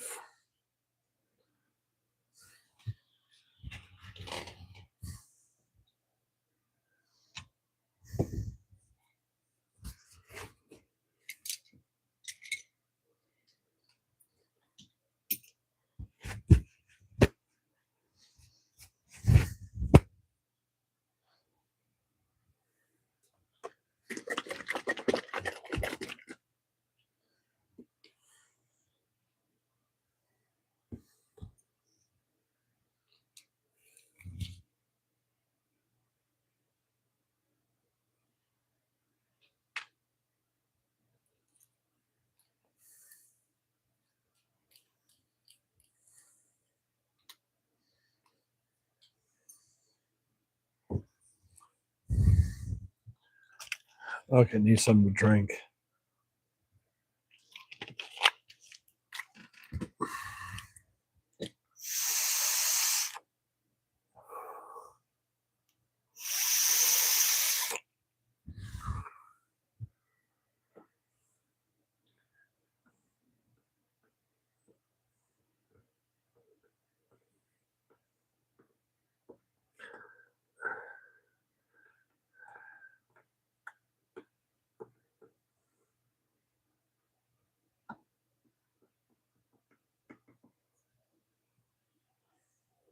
This looks like it was left out in the sun because that looks like sun fade on the red. Almost like the way headlights fade.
Hopefully this cleans up.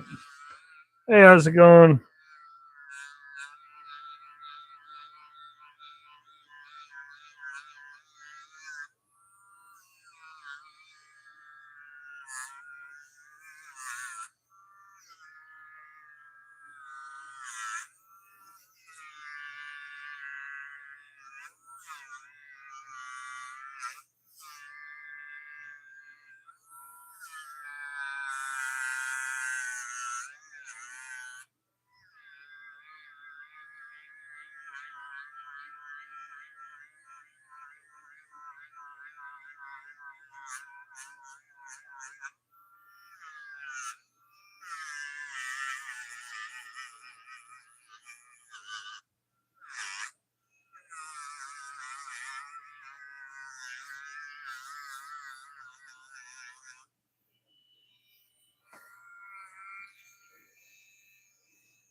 This one's a little bit grungier than the other panels.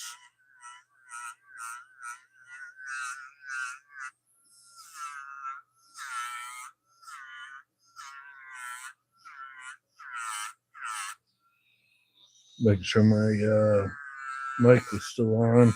You know, I ain't saying a whole lot.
Well, knocking some of the blue off just a little bit.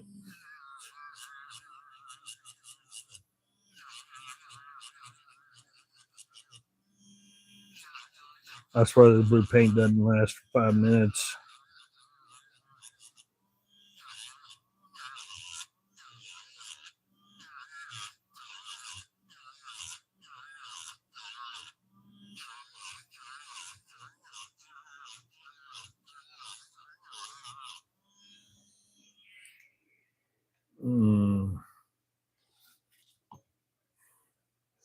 Kind of hit and miss for me. A little bit of luck, a little bit of a fail. Just kind of go for broke. Keep the RPMs down so you don't create a lot of friction, a lot of excess heat. That's the one thing you don't want. Heat will heat your enemy.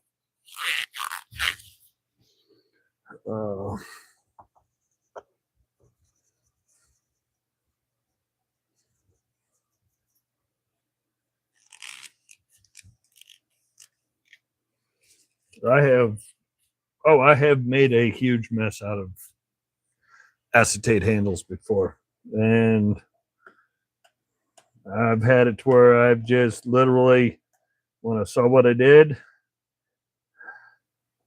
I just turned and tossed it to the other side of the garage because I got a blue 55-gallon drum up by the door, which is my kind of a big scrap trash pile. I've 3 points, sent it, but I knew when I screwed up, there was no fixing it.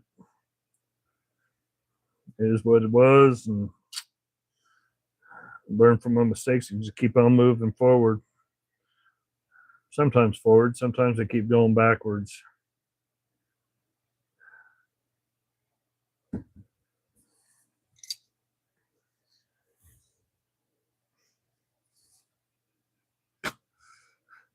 How about not having good luck? Jeez, I just tore right through the blue towel.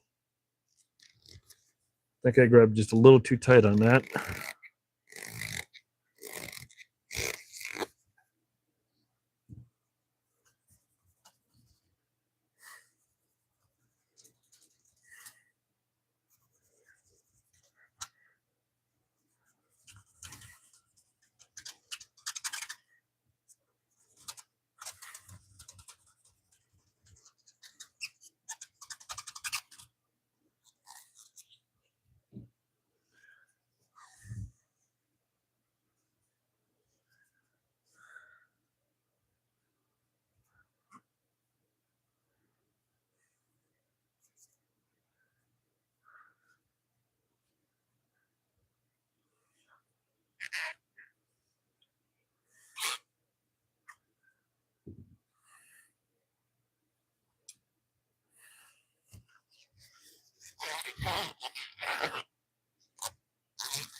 Well, not perfect by any stretch of the imagination.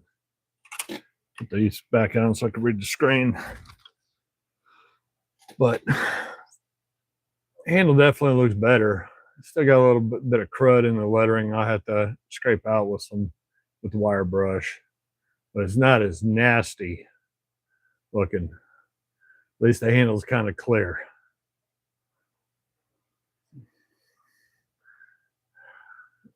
Still got some pitting, but it's not rough to the touch. I just got to figure out how to fix that one. Hey Don, how's it going? So,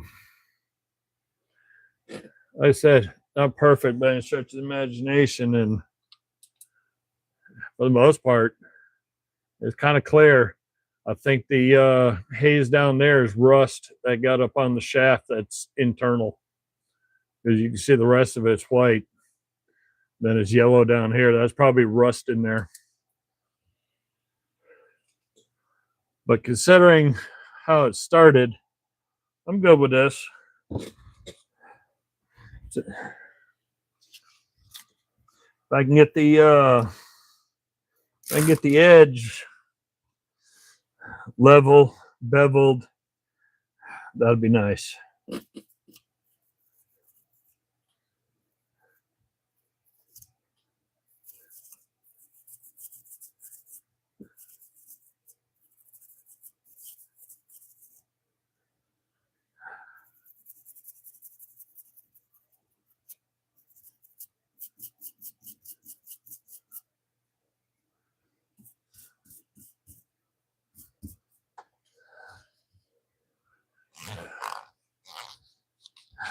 Oh, I'm doing good, just getting older by the minute.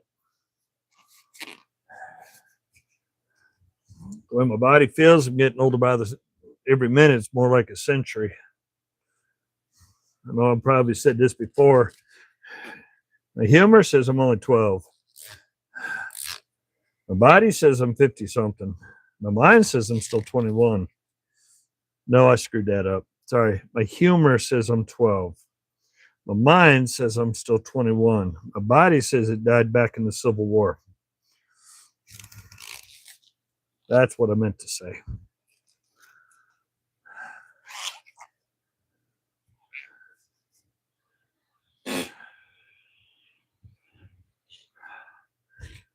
Yeah, I'm gonna have to try to find center line. Find this. This is off to begin with. This side's lower than this side. I try to figure out how to make a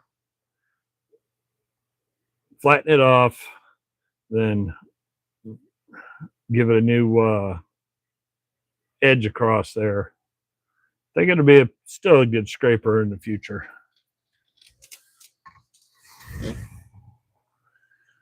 But I had tidied this one up earlier. This one was a little rough. And even tidied this one up. Even made the clip look good.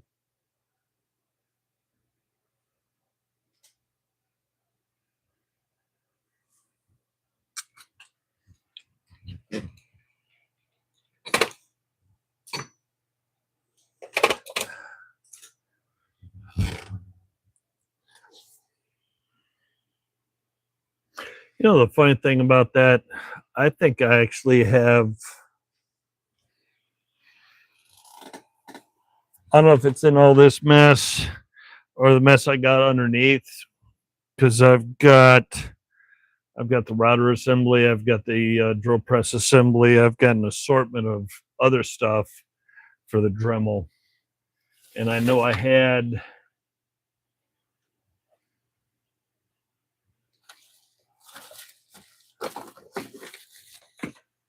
even have the little saw.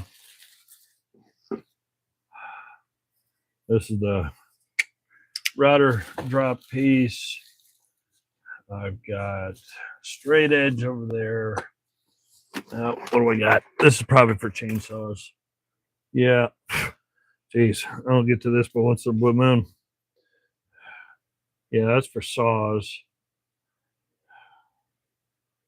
I don't remember what the angle on that one is. I'm gonna have to look to see if there's something that would attach to my 1x30, and that'd probably make it a lot easier.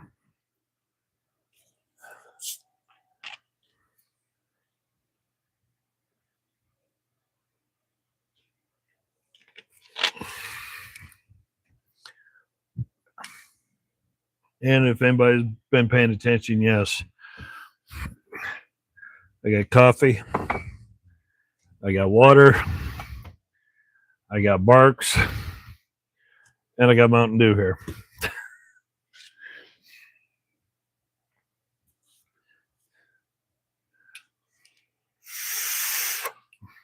At some point in time, I might finish one of them.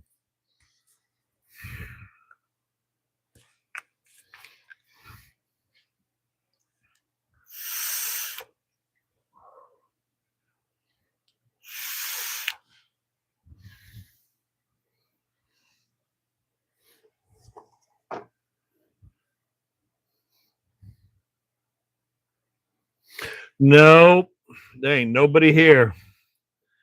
It's just me and the dogs.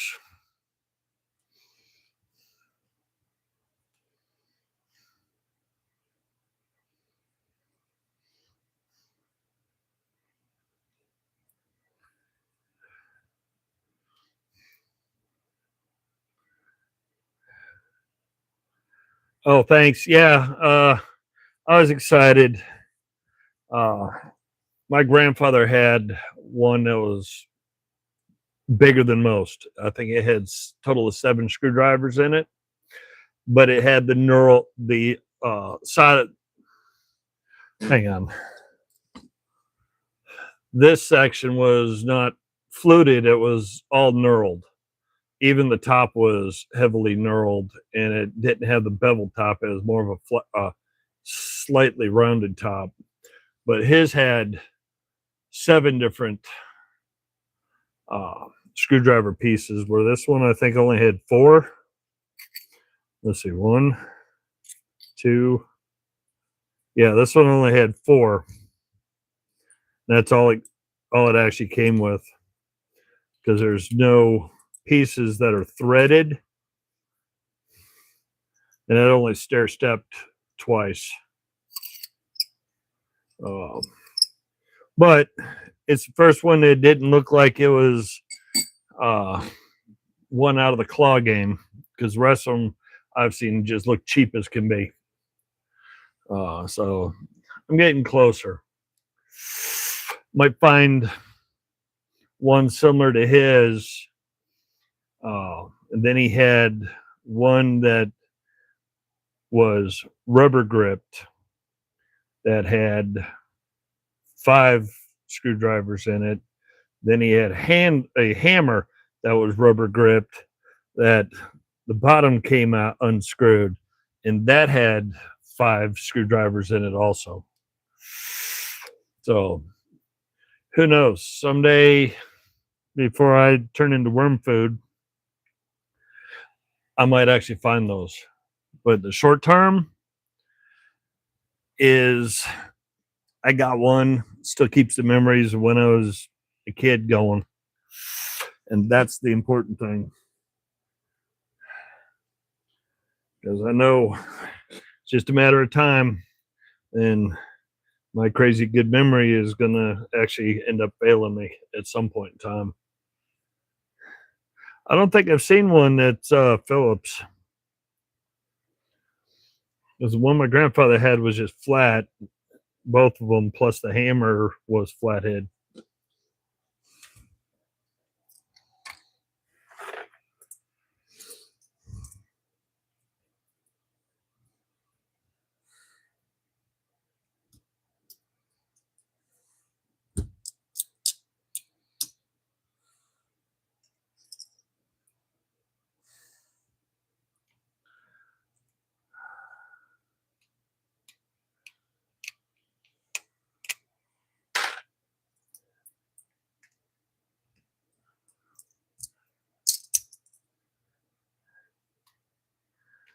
I got to make probably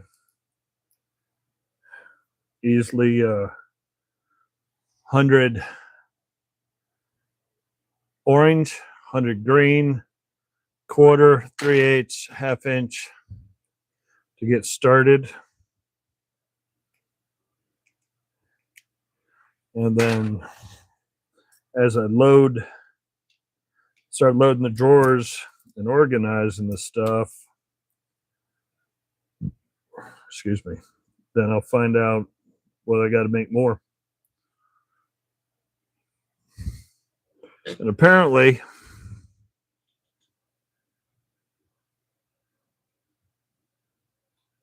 all right.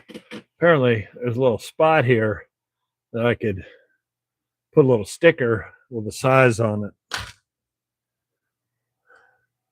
They even got it on the half-inch one too.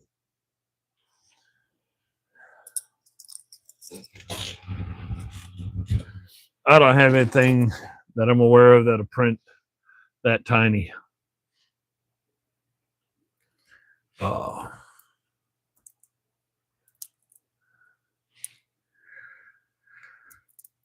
Depends on whether I screw any up or not. Because this batch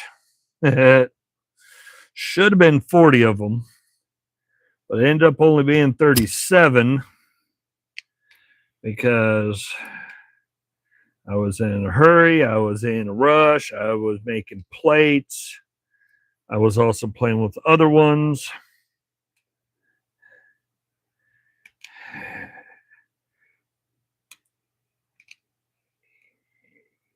And I screwed up 3 of them. The good thing about my machine, that P2S, is if the camera detects spaghetti or a problem, it'll say it, it'll stop it before it gets out of control. But I had 3 of these on the, so on the plate, I had 3 on the right side that didn't, the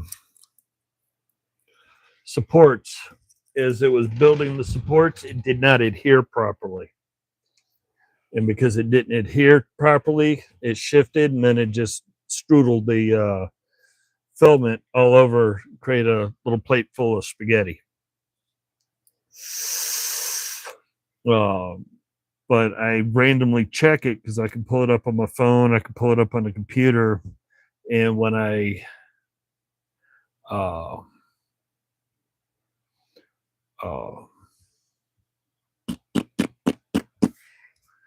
sorry, squirrels ran away. I was able to, I saw it before the sensor camera picked it up and identified it.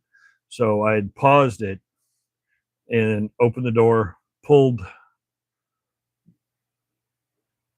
the supports that were spaghettied and strudelled out, pulled them off, picked any loose spaghetti that was getting over onto other stuff, went into the touchscreen, and I was able to pick those 3 and eliminate it. So it'll complete the rest of everything being done, but it would skip those 3 items because it will pick and choose what to skip if you have a problem. So, and I do that just because I want to make sure there's at least, basically the width of my pinky in between all of them. That way they're not too close together where any of the supports or anything fuse to each other. It becomes a headache. So right now I just gotta, these are, I think there's only 37 of the quarters. I still haven't made up my mind. I think I'm gonna go green for SAE, orange for metric. I don't know. Who knows? I'll figure it out when I actually get around to dealing with it. Don't take a lot. I did. My first ones were the green ones, the ones I was playing with. Weren't bad. Not a fan of how they played out. Didn't realize it, didn't pay attention. Okay, there it is. So there's a half, fits no problem. But that's a small one because that's only 19/32. Get into 15/16. Hear the tick? It's hitting the top of the screw head. I don't like that. So then I started working with the orange one. So it's got a recessed head.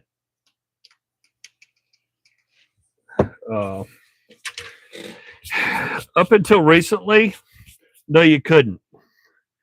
But, and I'm throwing a whole bunch away because I don't have $1,000 right now, and it's probably already up to $1,800. But I had a chance about a month or so ago to get in early on a filament recycle system from Creality, which had a shredder, and then it had a filament maker.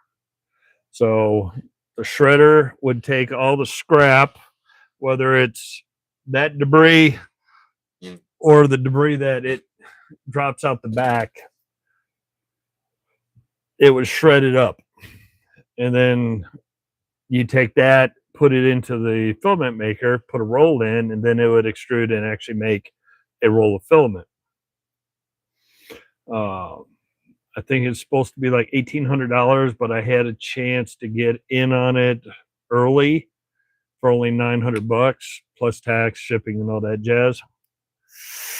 I think it out the door is going to end up costing $1,025 or something like that. If I had the extra money, oh, that would have been awesome, because I would have sat here and literally sorted the colors, or when it went color to color, and then, well, all this where you have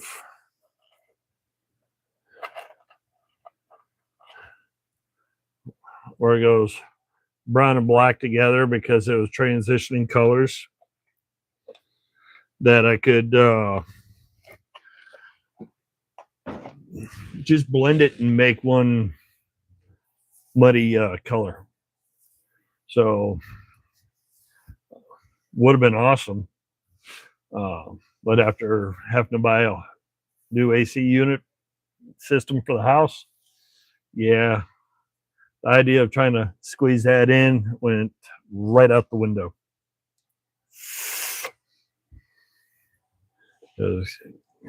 Having the AC working properly was a lot more important than me getting a recycling system. That, and I had nowhere to put it, because, to be honest, this monster is kind of encroached on a good chunk of the my open area. Is it worth it? Yeah. Is it a pain sometimes? Yeah, because now I'm trapped. Instead of being able to swing out from the desk, I'm trapped in a little cubicle here. But yeah, that would have been cool to be able to get the shredder and the extruder. Because all the green that I've wasted, the orange I've wasted playing with it, learning the settings, trying when somebody uploads a print, but then the print turns around and it's angled, or a couple of settings where it's set up right, and then it gets half to 3/4 of the way through and then has a problem. That'd be cool to just pull all that, shred it back down, and recreate the same color. But it is what it is. Someday I will, sooner or later, maybe. And then, but in a short-term time being, just throwing it in the bucket, sending it out the door. Played with these for this for quarter drive. I have them for 3/8, ½ inch, and I have tail cups for ratchets.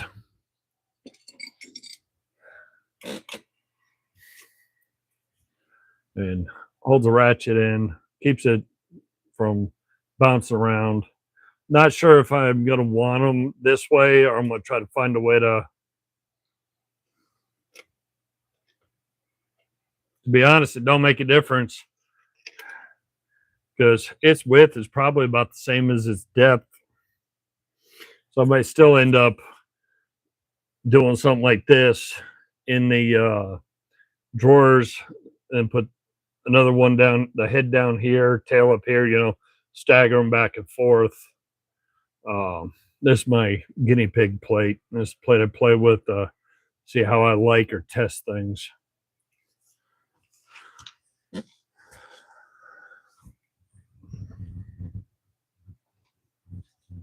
Here's some for, well, let me get the quarter. To try to go low profile, there were these, but I'm not going to waste my time putting a screw in. So yeah, it would have took up no space. But the problem is, this is too high back here. So the head doesn't really set in deep enough. It wouldn't take much to fall out.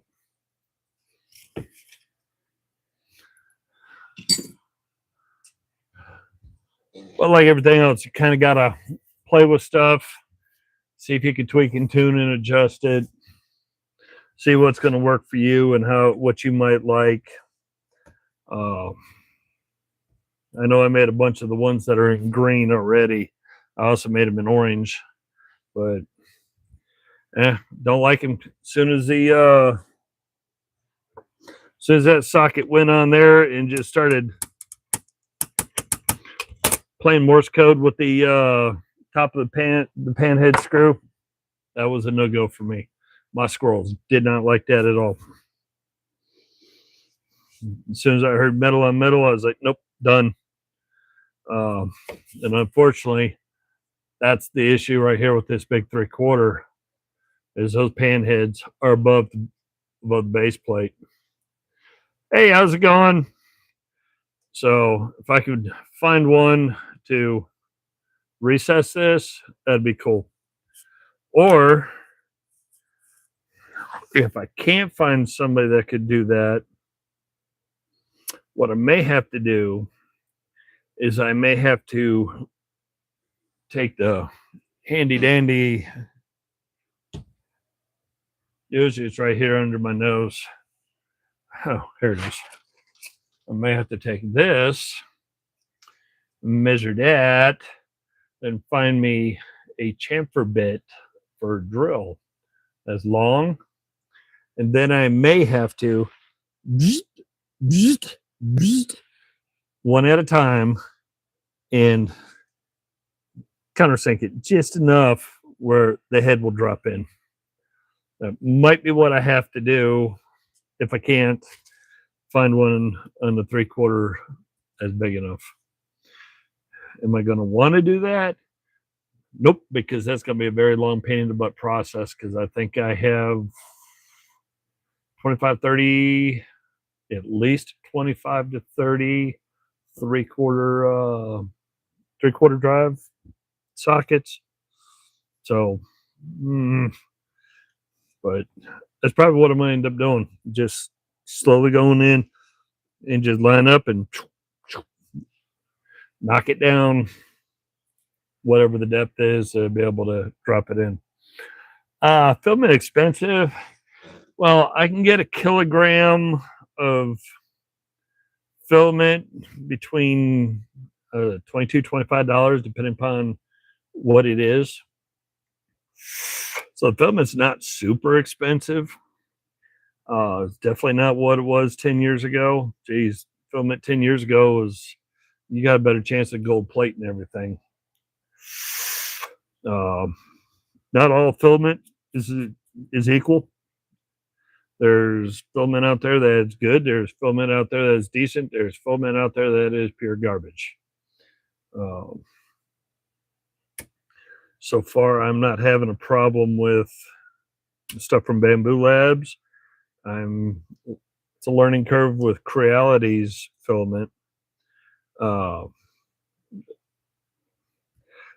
Adjusting the time, because it's ABS on both, because I primarily run everything in ABS.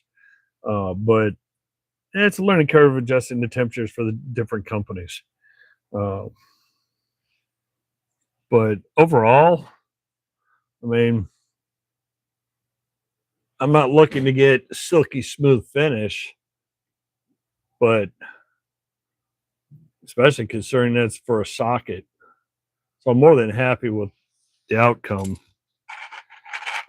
It also depends on the print design. Let me find the 1/2 inch, make it a little easier. So there's 3 prongs that sit on the bottom. There's some lines and distortions. That's where the supports were. I'm not going to clean the bottom up super flat. Why? Because it's going to be screwed down onto this. Nobody's going to see that. But that's the visible side. And it's got a little bit of line for texture. But overall, it's got a nice finish.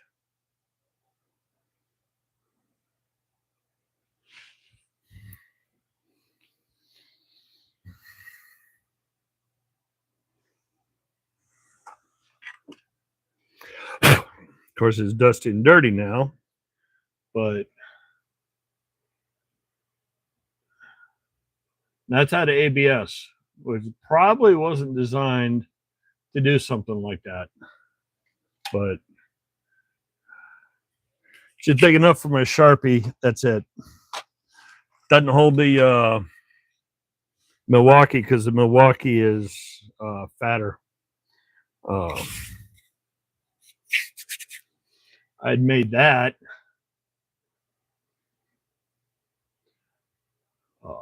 Made this a couple weeks ago as a coaster. So finish wise, it does good. It's just a learning curve. I got a lot of other hobbies that cost a whole lot more. Tools, RC cars, the things that use these. Yeah, those hobbies cost a whole lot more than filament for sure.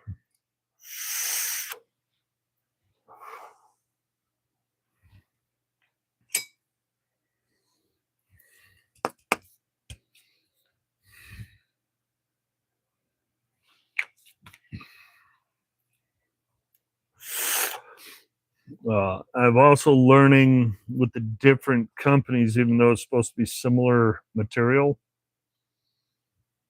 is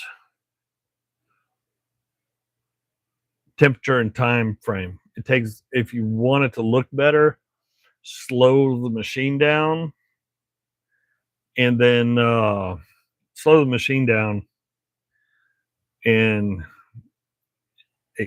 make the project take longer. Too many people are in a hurry and a rush. And that's where it gives kind of some of the striated look too. I found that I've gotten into most of the projects I've worked on. I've slowed the time. I've extended it another hour or so. Just let it run slow. Let it run slow. I'm not in a hurry. I don't have a print farm. I'm not putting all this stuff together to sell or any of that. So I'm not trying to mass produce stuff. I'm just to sell. I just want it for my own shop. And weird, stupid stuff for Mrs. Bigfoot and the stepdaughter and all that. So as I see and find stuff, I make weird stuff along the way.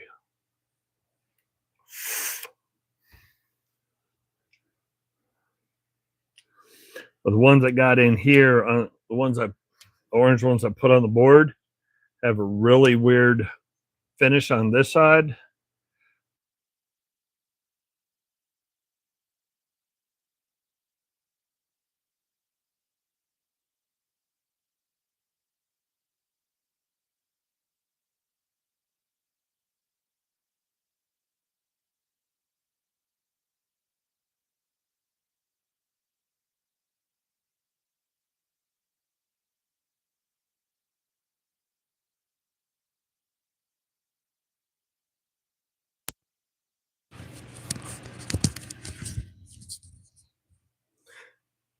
Yeah, so these three were the first run I did. Orientation was upside down. It was printing it like this with the pegs up. So I had to change it where pegs were down. Then it put supports underneath it. That's what I was prying off. That give it a cleaner top. Where the ones that are on here are very rough and horrible looking. The texture and all that's very bad. It was a learning curve.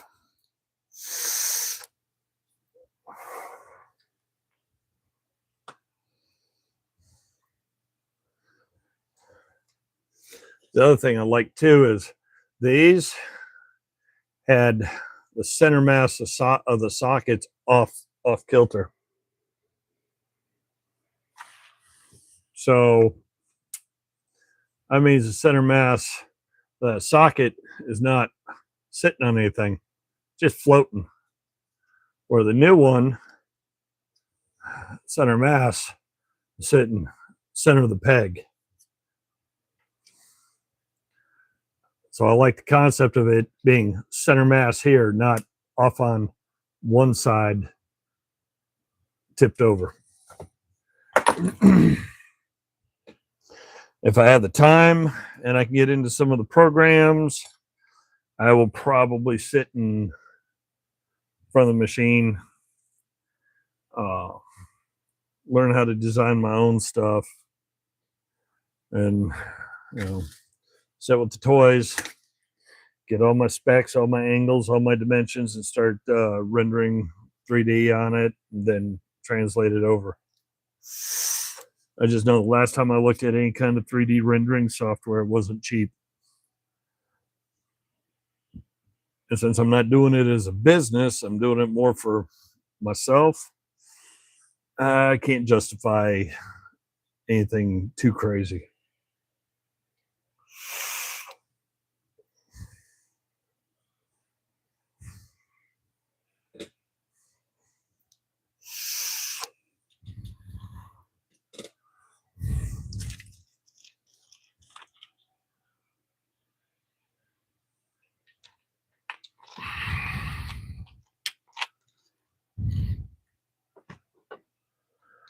Oh, this should just be a wipe up. This one should be fairly easy to clean up. Hopefully, my first.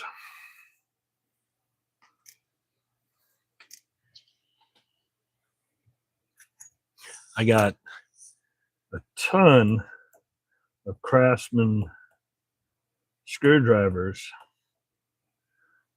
but I never got around to, while Sears was still open, because most of the time you couldn't find them in the store. You had to order them, and that was Reed Prince screwdrivers.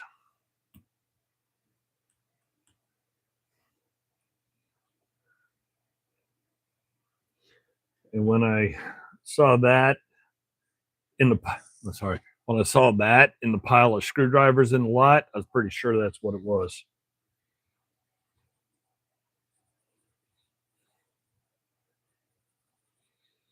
So I got a quarter Reed Prince.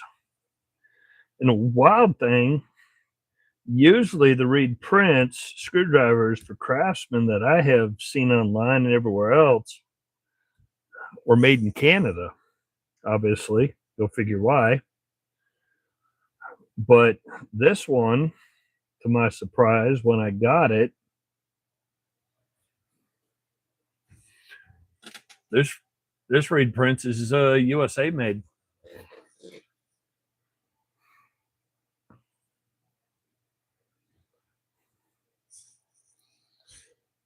If I remember right, there's only three. There's only three for a complete set.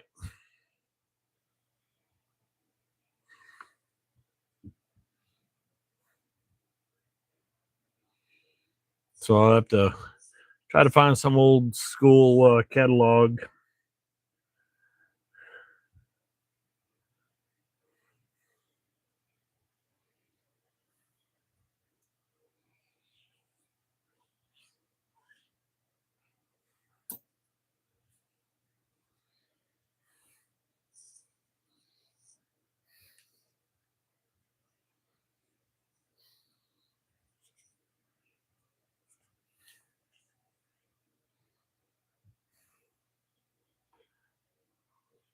I don't know how I missed that blob of paint.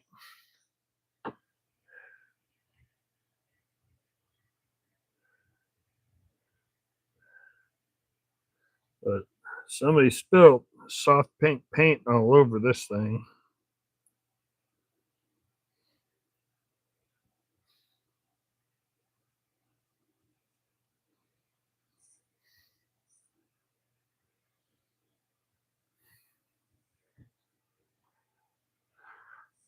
Let that dry for a minute. I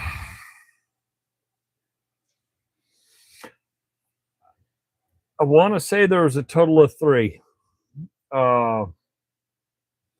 This one, the tip is a little, has some minor buggering. And I do mean just minor. So I'm not going to have to do much to fix it, but obviously somebody went after a true Phillips with this. So it kind of jumped a little, but it's not bad at all. Because if I remember in the early 90s, when I used to have the catalogs, I think there was either 2 or 3. There's a 2 or 3 piece set that you had to order, at least this way.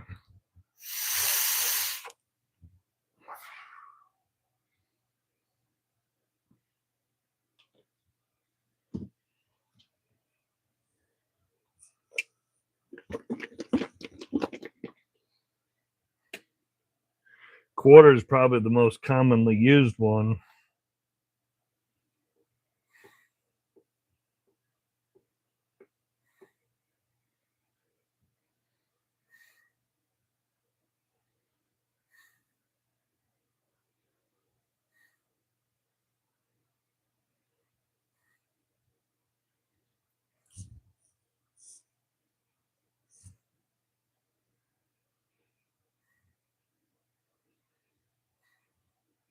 I don't know if Craftsman had any back then.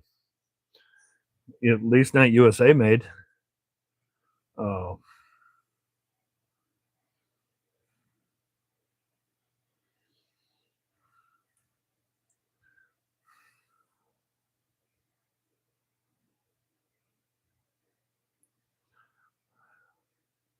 But if I want a Phillips style screwdriver that's going to grab and lock onto something and not let go,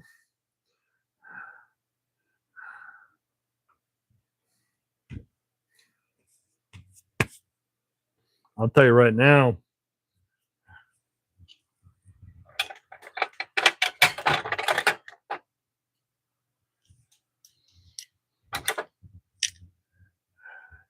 it'll be right here. It's going to be JIS.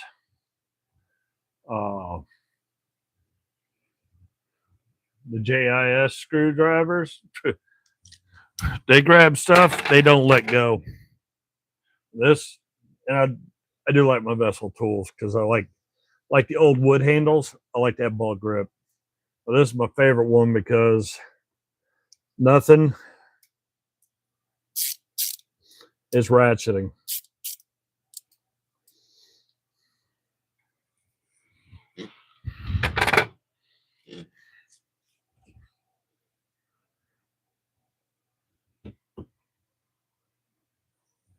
New piece. I don't know what I did with it.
Well, considering the logo and all that's in really good shape, and so is the little stamping in there. I don't want to go too crazy and blow that stamping out. But I say close enough. And the tip looks good. Like I said, other than some very ultra minor wear. That'll work. Another new one. Just for my little collection.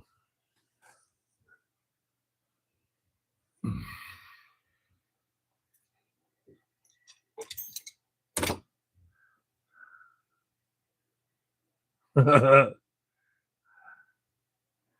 check the tip, see if it's even worth doing anything to the rest of it. These little zeros usually get tore up pretty good.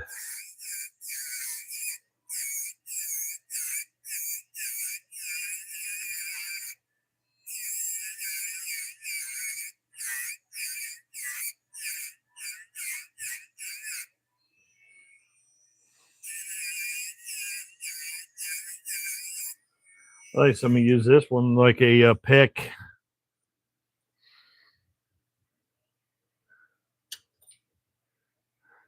Like they use it to jam into the tip of sealant, clear clog. So I've got some red material.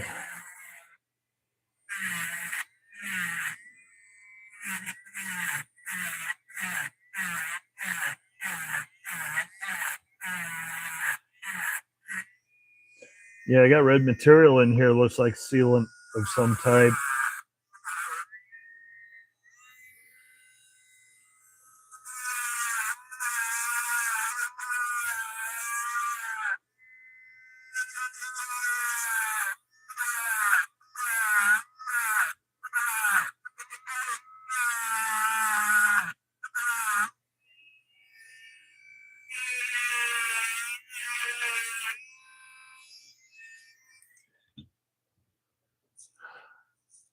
Thank you. Yeah, it's almost, I think that's what somebody did. So I get the crud out of here. It's not, oh yeah, this will be worked on. Tip's not in bad shape. I think it's a zero. A little chewed up on the handle, but tip's good. Just wasn't sure if it was worth it because quite often somebody uses the wrong side on these precision ones. They use the wrong size ones and just chew the snot out of them.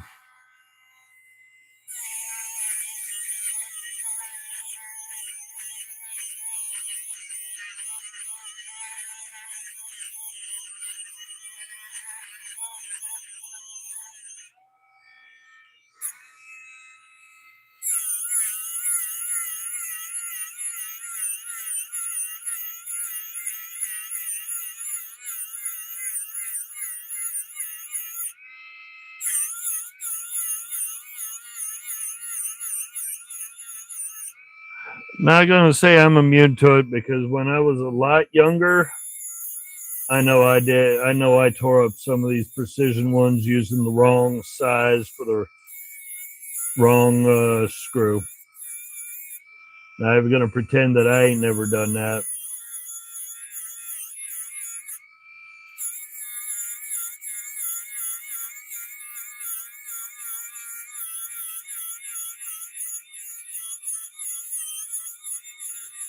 But when I was a kid, I just used whatever I had, did the best with what I could get my hands on. Didn't know any better. What do you expect for a kid in elementary school?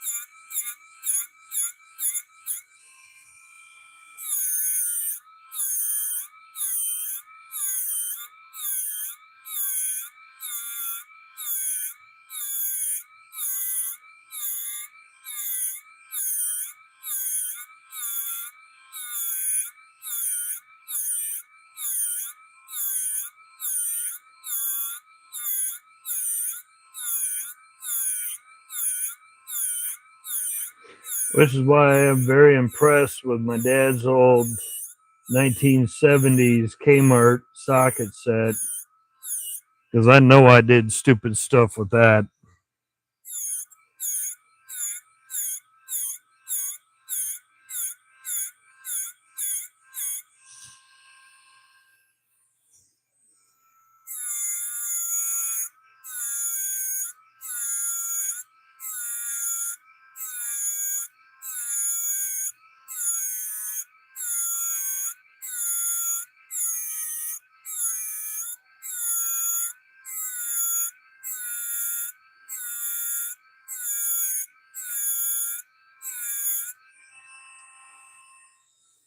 Oh, there's some more. I thought that was the top to the screwdriver. That's some of that epoxy or sealant, that red seal.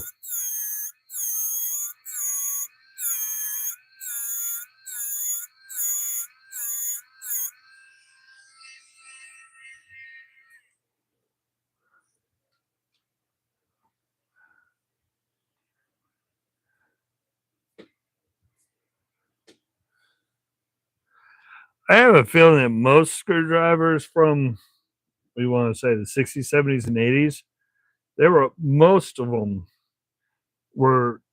had the same, a very similar design. If anything, they made one little subtle change to a mold, but everybody pretty much had a very similar design to them. Because I've picked up, like these. I picked up a handful of these that looked like they were Craftsman, and they had different companies on them.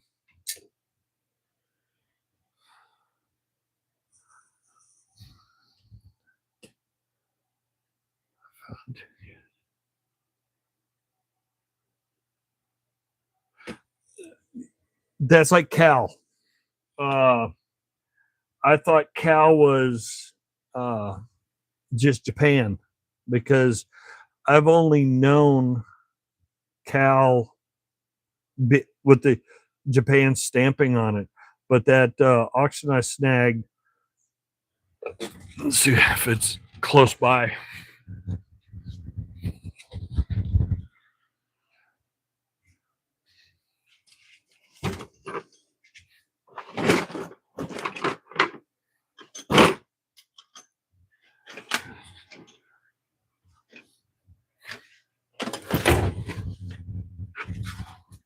So this was American Cal Incorporated. I think I snagged this for like less than $10.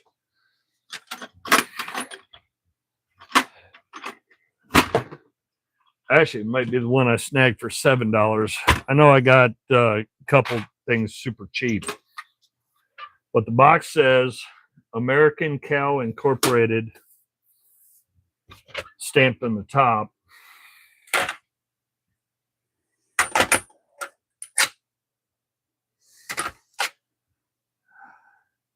So there's a Cal, and that's Japan. This is what I was expecting. Of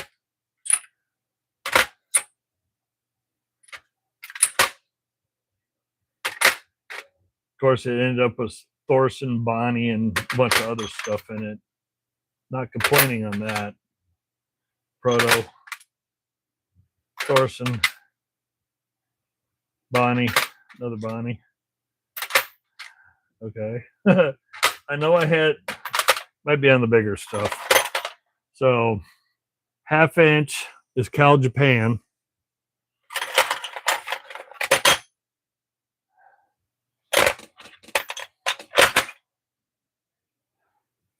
But the ratchet says Cal Korea. So there's Japan and Korea. That's Korea. Japan. Japan.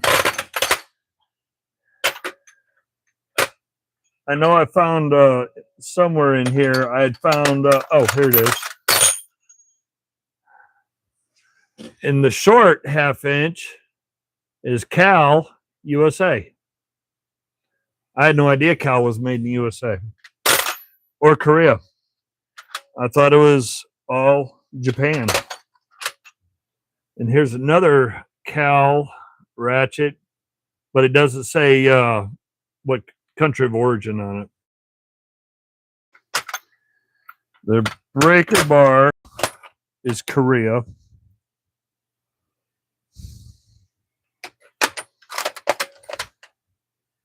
That's Bonnie. Should have known that by touching it. Proto. So yeah, that cow, that's Japan, Korea, and USA all in the same box.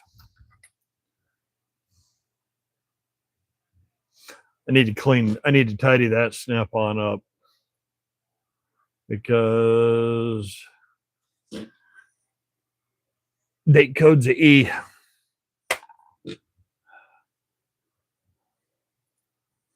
And because the date code is an E, I think that puts it, what is that, 40 or backwards E? That's standard E. So 1944.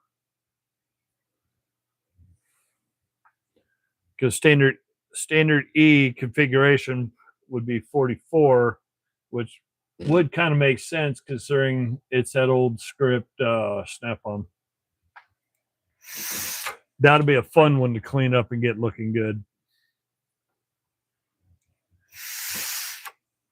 I mean, I know Cal wasn't high quality, but I went after it because it was Cal, and I've never had a problem with Cal Japan tools. Never had a problem with their quality. So I was excited when I saw a couple of them that said Cal on it, but finding Korea and US, it's even crazier. But yeah, I've got Bonnie, Proto, Giller. There's an 1 1/8 Giller. 12 point needs work. Thorson, single line V Craftsman, Armalot, Armstrong.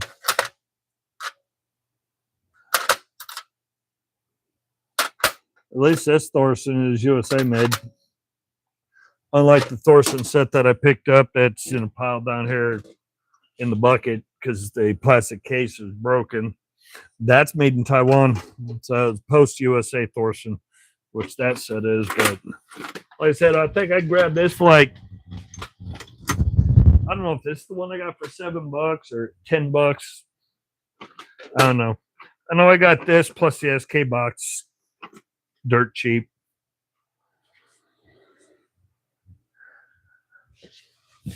I tried fixing a 12-inch Proto extension that came out of that lot series, I think. No luck. It's got a bad spring under the ball detent. It took forever, but I finally got the detent to free up to where it would move. Nope. The ball goes in, goes boop, drops down. This slightly magnetized because it hangs on the magnetic rail. I have to do that to raise it up. It'll hold, but the spring is done inside.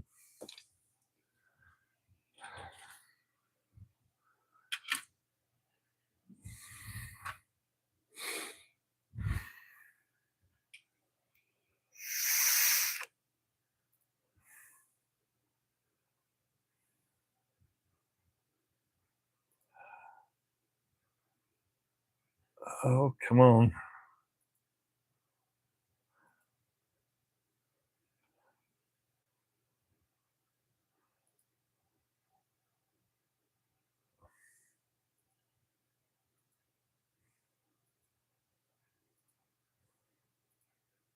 Okay, now I'm back to where I can read it again. Oh.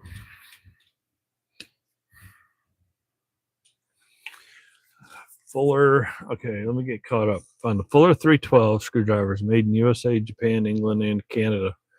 Now I knew USA and I knew England and Canada uh, because somebody had just got one. Somebody that I watch had just got one over in England. Or no, that may have actually been Daniel that got the 312 over in the Netherlands.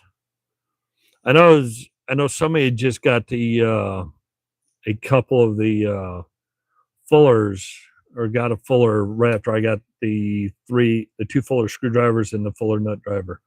That was all in that 300 series. Oh.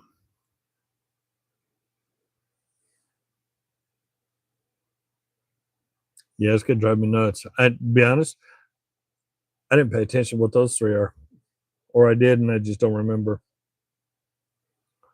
I was just surprised at how clean they were, especially in an auction.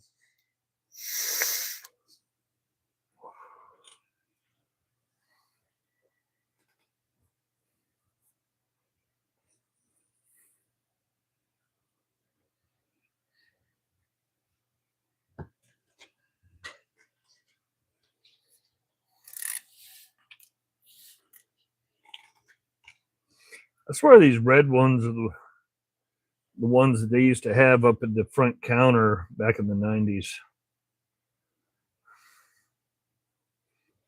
The ones that they used to have in the bins at the right up the front counter. They would cycle it between the red ones and the orange handle ones.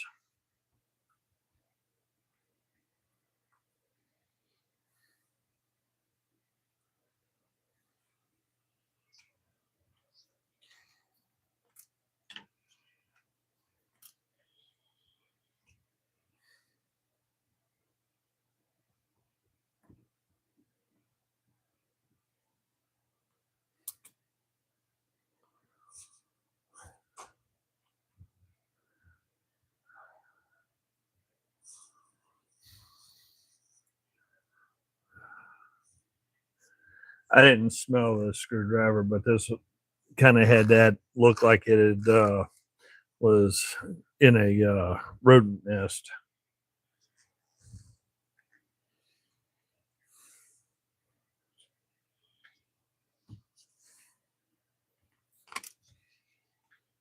Or as I used to say, it looked like the bottom of a hamster cage.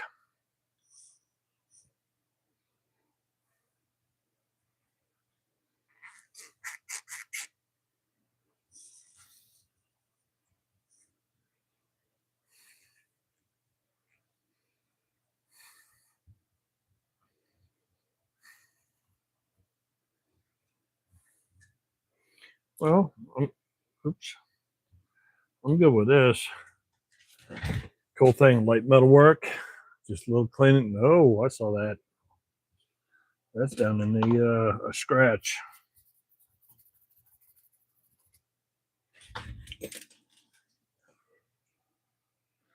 Hopefully it's a scratch, not a crack. Yeah, it's a scratch.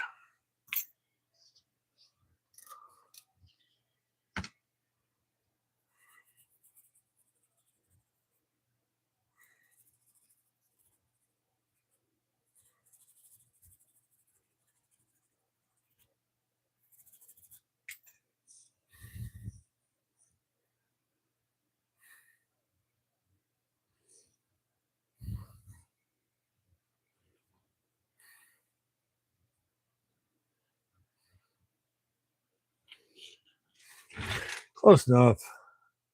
Tip's in pretty good shape. It'd be good right here on the desk for RC cars and electronics.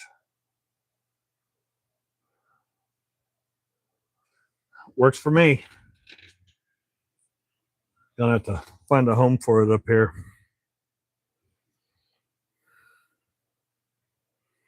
There's a little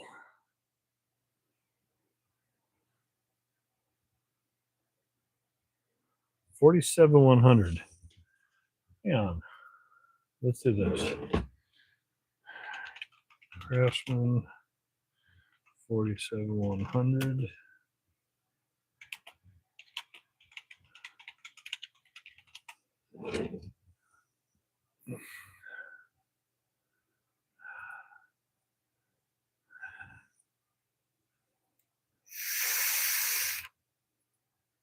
So what?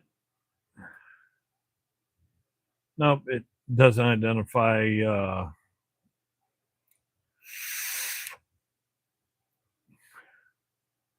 an 1/8 inch wide tip.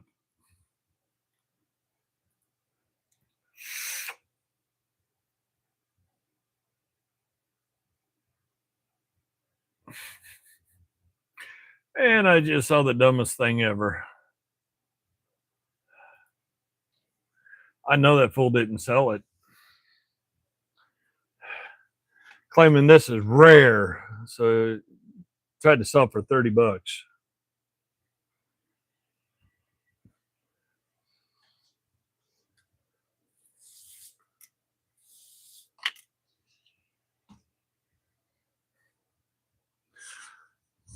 I'm sure like everything else on eBay.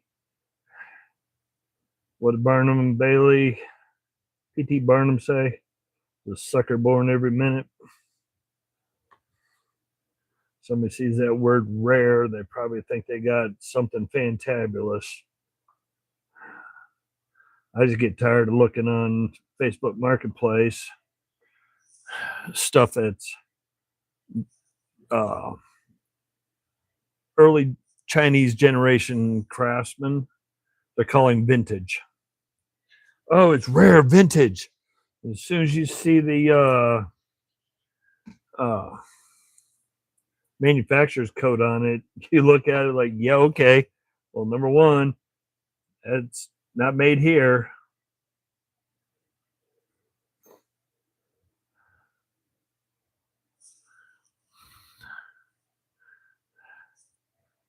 Yeah, all they gotta do is put the word rare vintage, so I think they can put a command money. Some of these the estate people are doing that. Estate sale people, when they do the online estate sale stuff. Yeah, something like the eBay wish price. That says it's the eBay price you wish.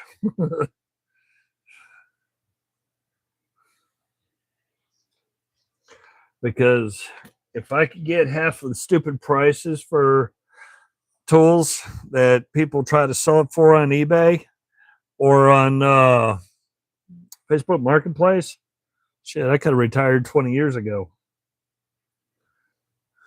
Could have retired 20 years ago. It'd be living out on an island somewhere.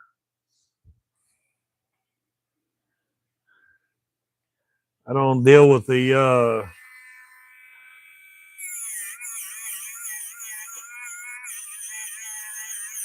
I don't play in the world of wishes. I work, I pay bills, I play in the world of reality. This one's going to need a little TLC on the tip. Somebody's used this thing as a pry bar. And I don't mean a standard lift pry bar. They tried to do the shove it in, twist.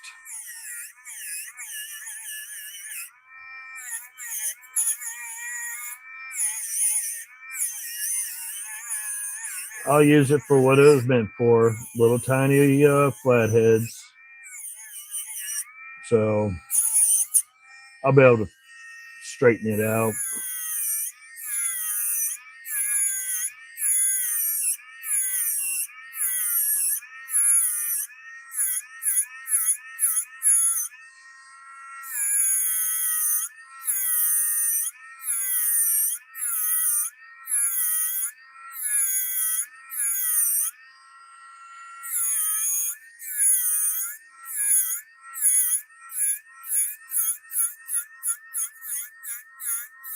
I saw somebody selling the Craftsman V-Series ratchets that Lowe's was basically at giveaway prices.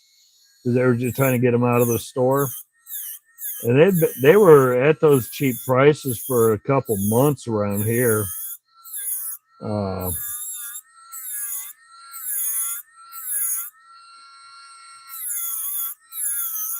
Somebody was trying to sell 3 of them for $160 on Facebook Marketplace, saying that they were rare.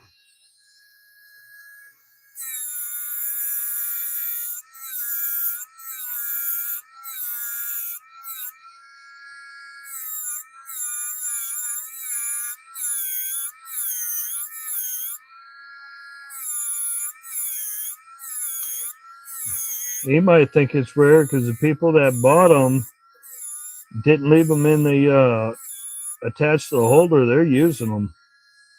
I'm actually happy with the with those V series I got from Lowe's when they were clearanced out. I haven't had any problems with them because I got 2 of each size. I got the traditional body, and then I also got the flex body on it. Well, got changed to the other glasses. Boop. Give me a second.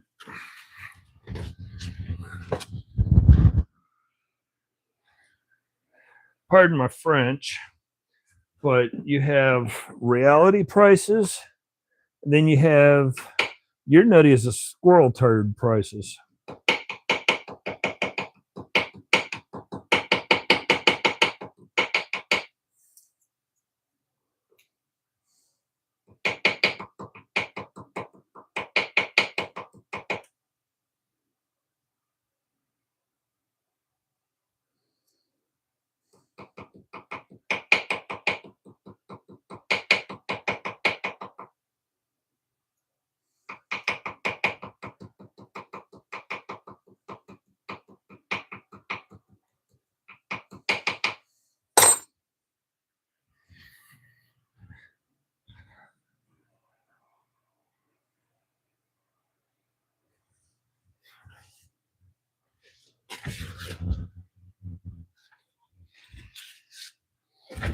All right, there's a little flathead.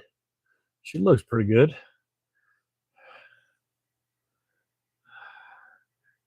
a lot straighter than it was.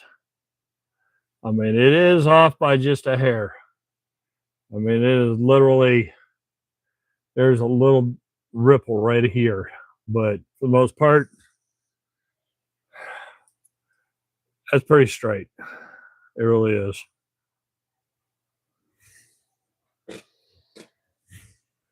Another nice little screwdriver for up here with the RC cars and toys.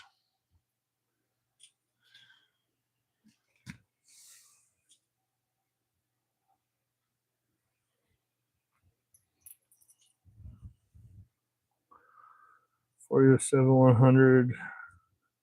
Oh, here's another one. Same size. Wow, so that means there's mega rare. I hit the jackpot. I can retire now.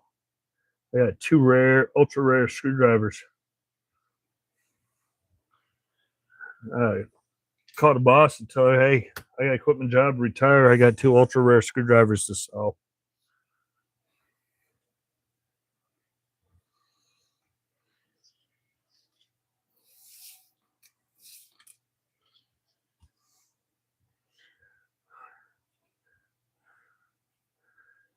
She'd probably ask if I need to go to a doctor.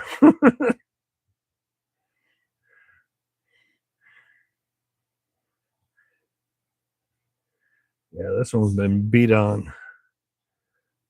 Still in decent shape. Got some bad gouges in it.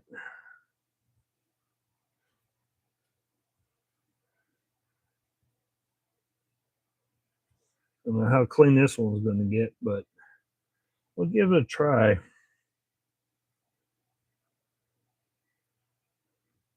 Yep.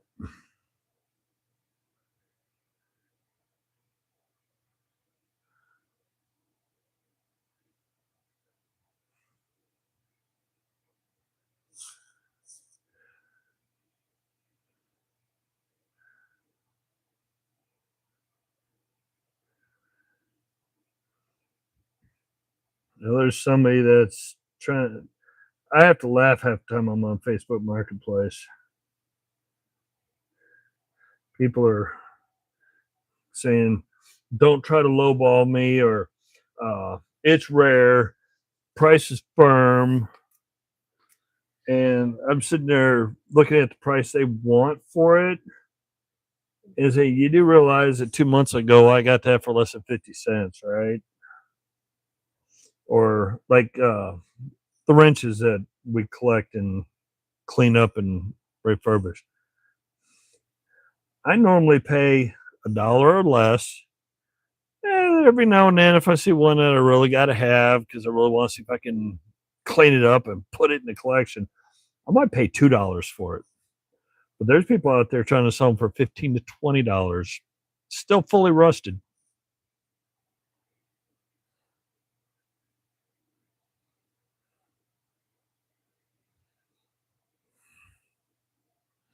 I saw an old oh yeah, I was we were out wandering around one of the thrift store things, antique shop, junk shop, whatever you want to call it.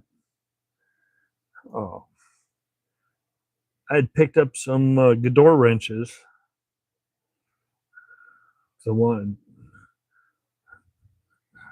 to clean up some and try to make a little set. And I saw a Ford F wrench. I was like, cool, no price on it. So I went in, talked to them. They made a phone call. That person wanted $40 for a Ford F wrench. That was rusty.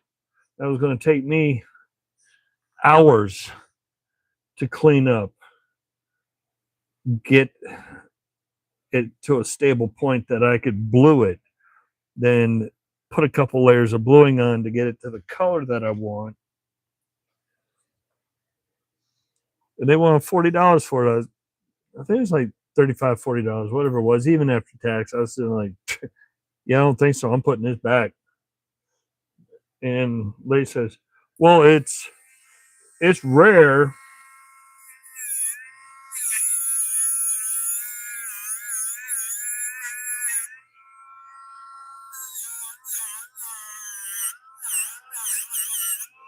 I looked right at her. I said, what do you mean it's rare? I said, do you know how many millions of those damn wrenches they made? I said, it's like the wrenches for the Model A and the Model T.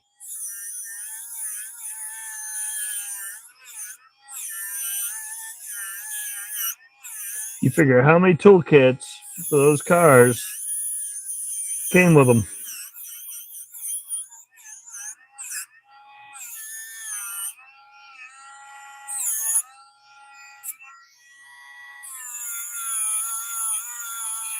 There's a guy selling 6.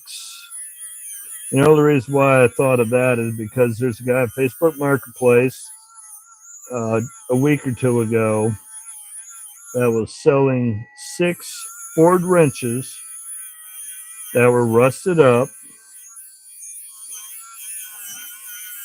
for $100. Price is firm.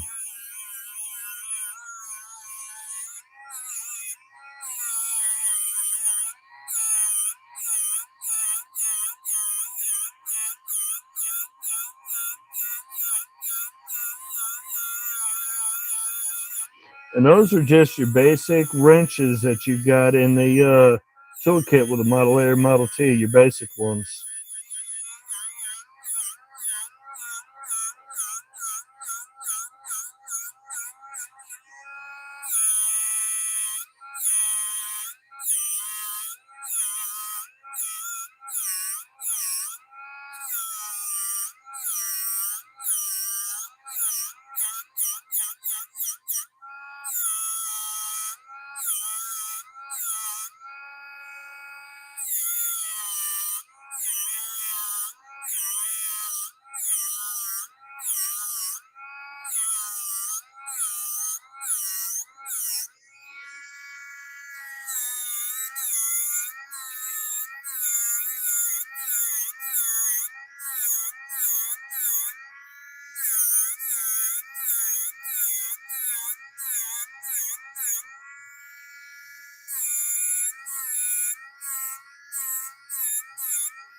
Got a couple little gouges in it, but overall, it's in good shape. This one's definitely been used, but definitely looks better than it did before. There's some crunch marks in here. Other than that, this would be good for up here with the RC cars and stuff.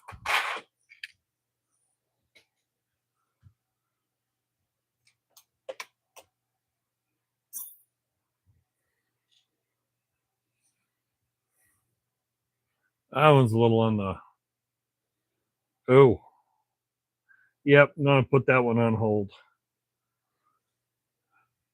I don't know if you can see it. Goes up to about here, somewhere right in here, and then it whoop, goes off that way. Actually, it's right here, closer to the tip than I thought. I'm watching the track line. Yeah, so it's been bent right up here close to the handle. I don't know how they managed to do that.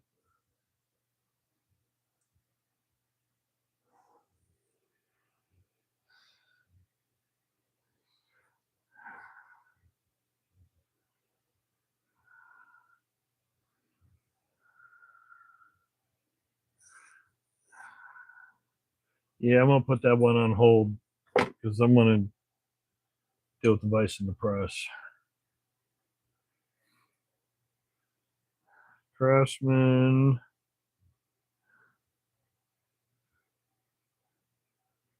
Genuine Phillips #2.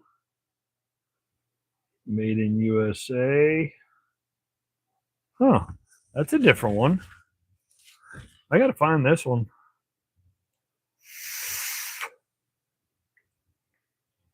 Okay. I don't recognize it.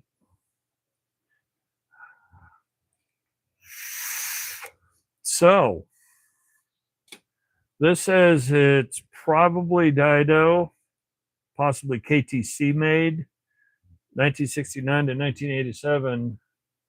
But the problem with that is it says made in the USA. But it has a BF code to it.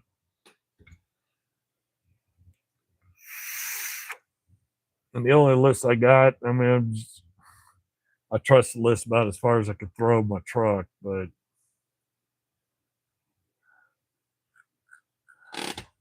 yeah, it says BF on it.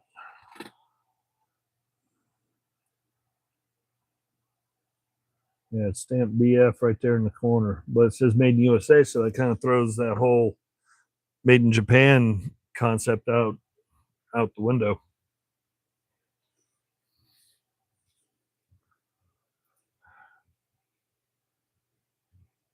Oh.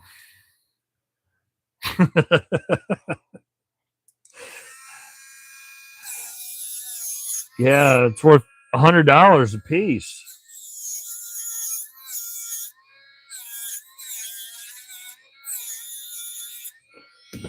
That's a vintage Craftsman pocket pry bar that was before they started making these.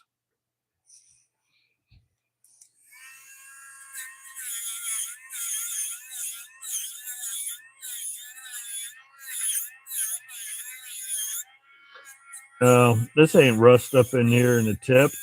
It's more of that reddish orange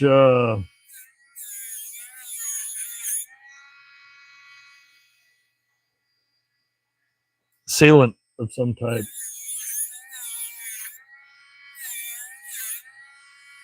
Does have some pitting but the tip's still good enough to use.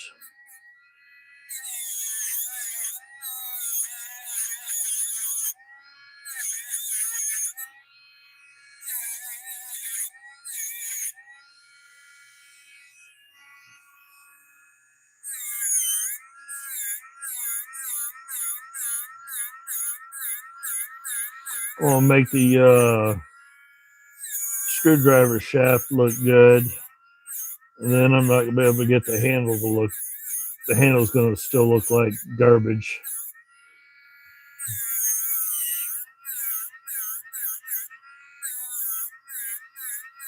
And since the logos are washed out because of chemicals and who knows what else,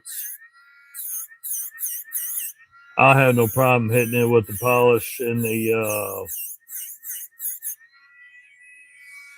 padded wheel.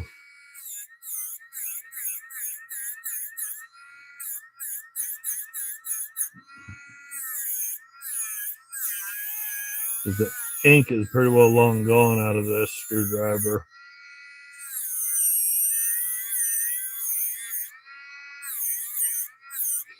Nope, we're gonna pause this. This is just, pardon my French, this is just freaking neglect and abuse.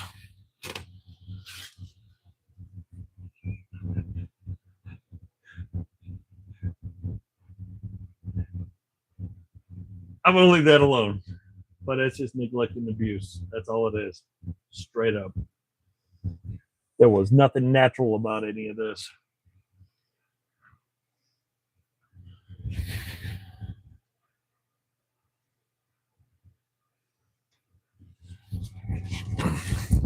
Natural oxidation throughout the course of time is patina.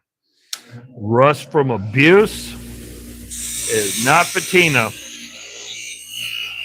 Just neglect, abuse, and you didn't have tools.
Close enough. Good enough for me.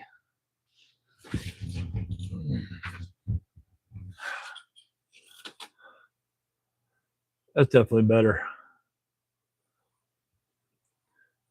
It knocked the rust and the pitting off it because it was pretty rough. But right now, I mean, there's some little ripples in it from where the pitting was. But for the most part, that screwdriver is good again. That definitely looks good again. Now I just got to see what I can do with this handle.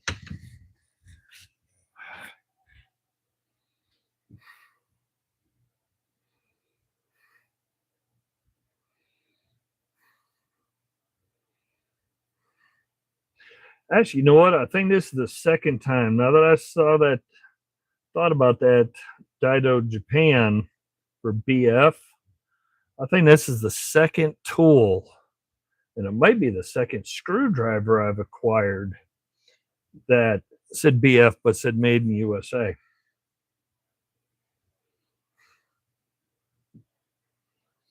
I'm gonna have to dig around to see if there's any other sources besides that one common list that everybody passes around for craftsman manufacturers.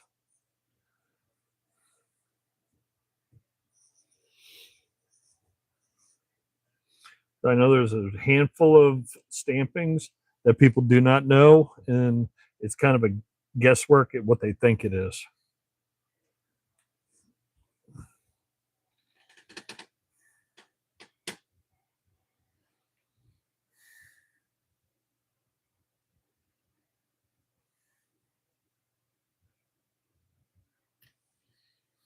Let that dry up for a second before I work with the plastics.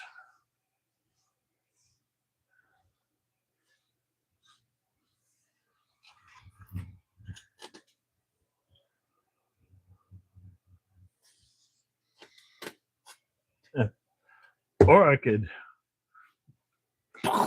use Magdad's flits. I think I'm gonna keep the flits for something that isn't common, like a Craftsman screwdriver.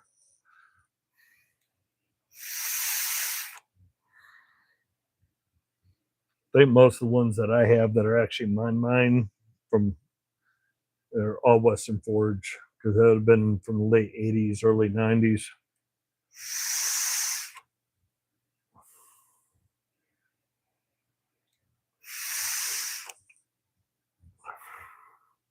Have a good one. Be safe.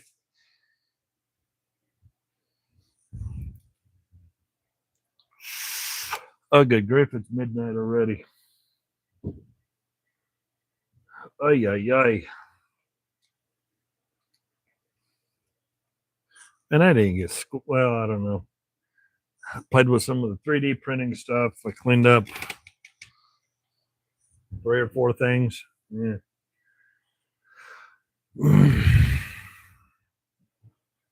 Just dragging my feet being pokey tonight, I guess. Like I'm on the clock to get this stuff cleaned up anyways.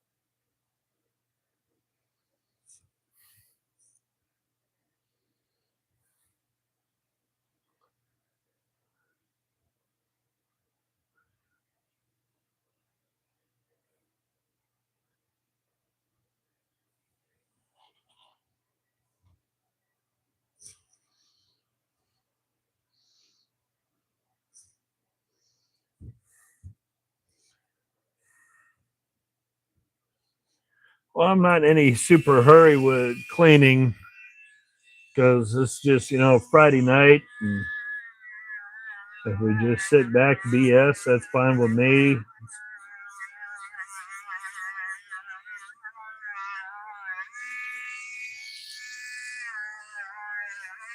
I just know that a handful of people have asked this week and last week what I do to tidy up acetate handles.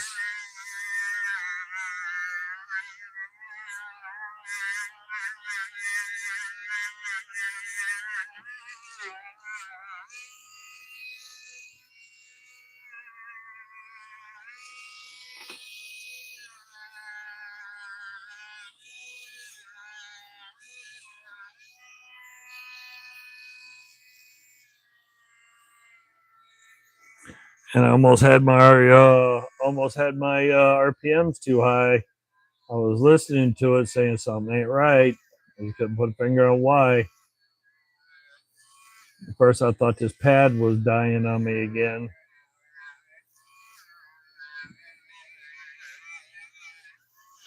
That's a funny thing. I like my Armstrong USA tools, but I do not have any Armstrong screwdrivers.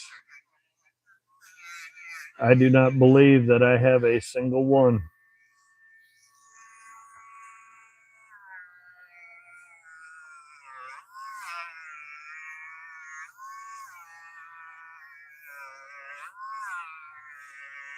I have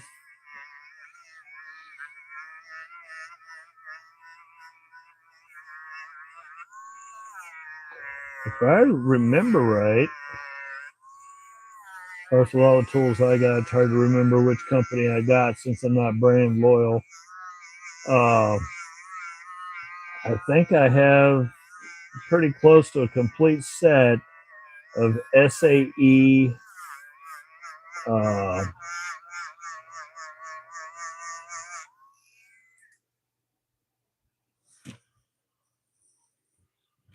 hang on.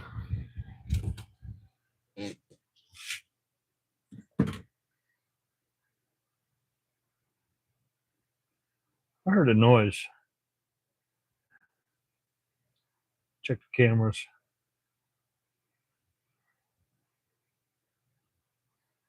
No lights.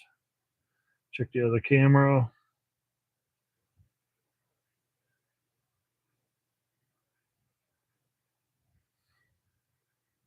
Seriously, I ain't got time for this stupidity. Okay, there is no lights. Well, it's been a big truck, especially since my driveway is almost a quarter-mile long. Being out here after 9 o'clock, shouldn't hear any kind of vehicles unless it's something big out on the main road.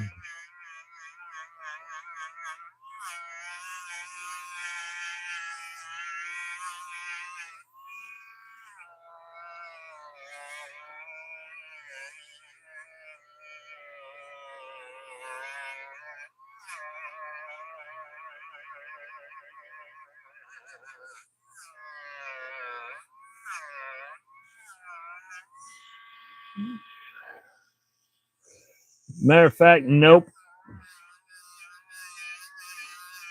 No, I don't. One, they know they'd have to come all the way out here to bring stuff to me. I get a few people that come out that'll make the trek out here, but most of the time, they just want to come out and hang out.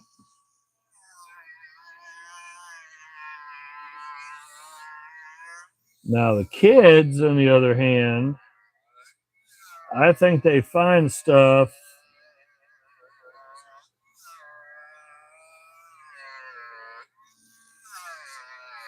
I think they find stuff and want to see if they can see what I can do with it.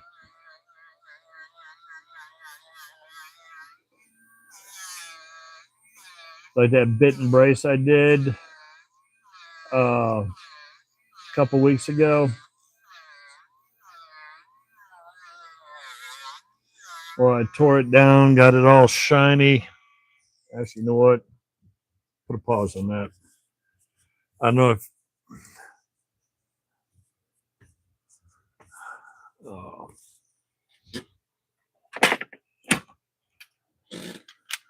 this one that I redid completely rusted up. Run as smooth as glass now. I think the kids kind of bring stuff to see if they can finally send something my way that I just have to say, yep, sorry, nothing can be done with that.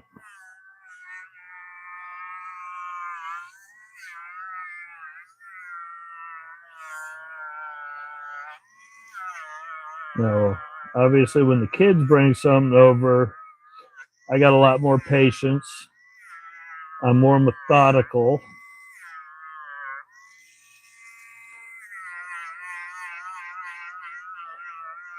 Than if it was something I got from an auction lot that I questioned the integrity on to begin with.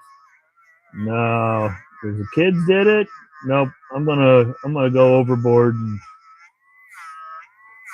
and do everything I can to get it working right.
Somebody want to remind me why I'm taking all this time and all this care for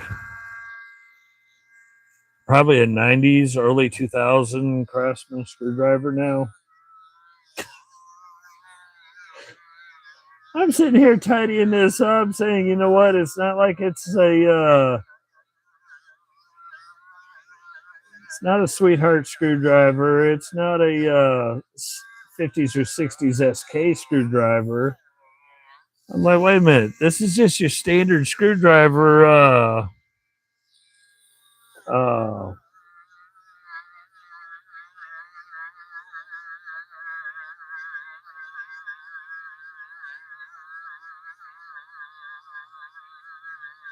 was like, wait a minute here.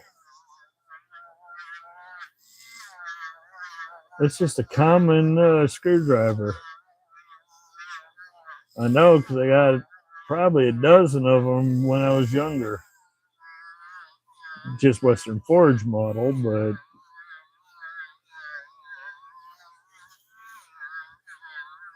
we're going to chalk this work up to practice and just because I can. Sound like a plan?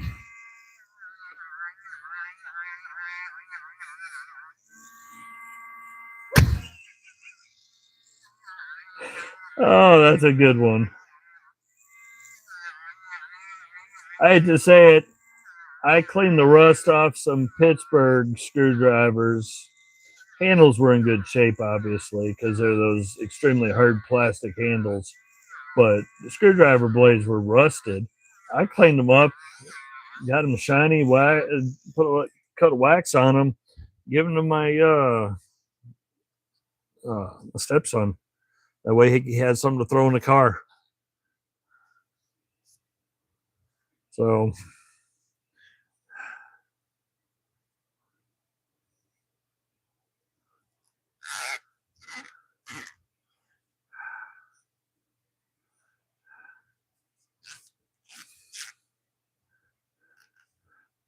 okay.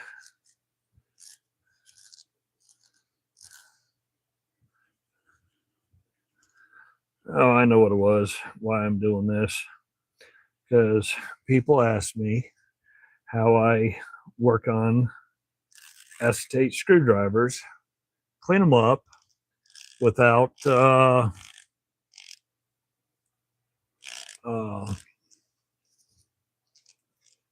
whoop. Hold on.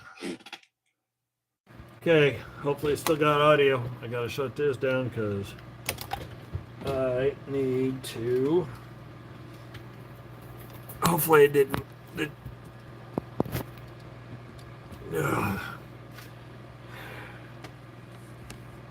Down to 5% battery.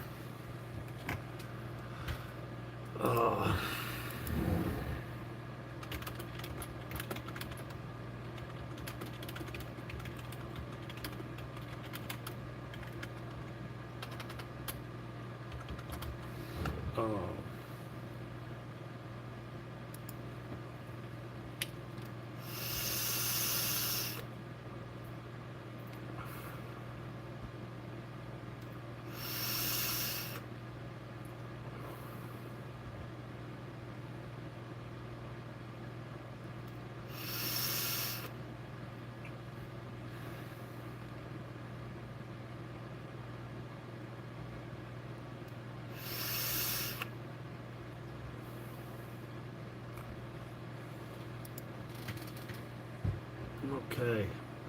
Is this still working? Oh, okay. All my stuff kind of got on my computer got hung up, but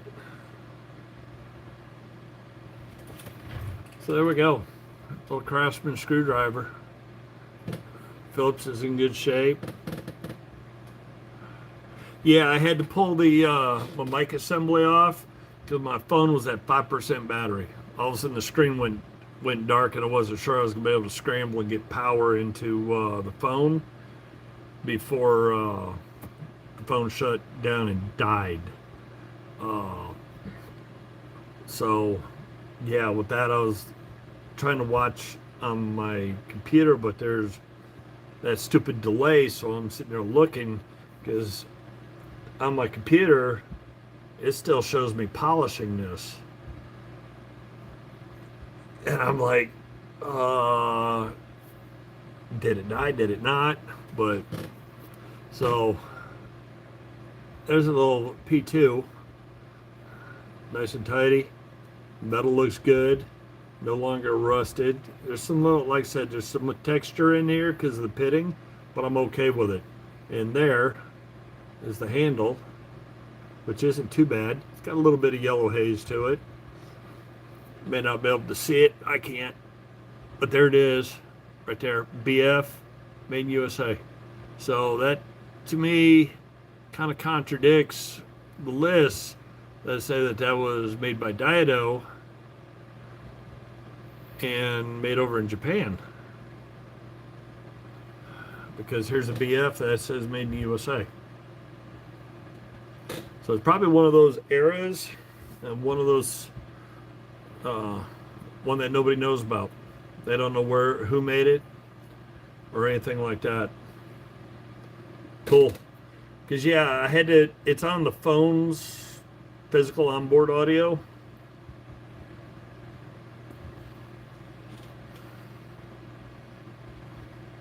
So doesn't smell. Don't smell the funk in it. So this acetate was a good acetate mixture. Because you figure as old as this is, yeah, you would think with the rusting crud on it, this acetate would have actually started breaking down, but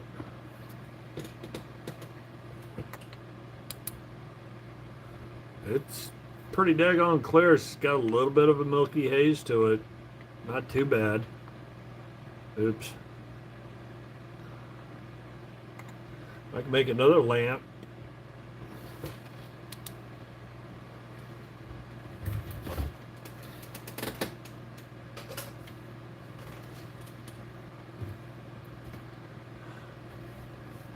Goodness. Okay.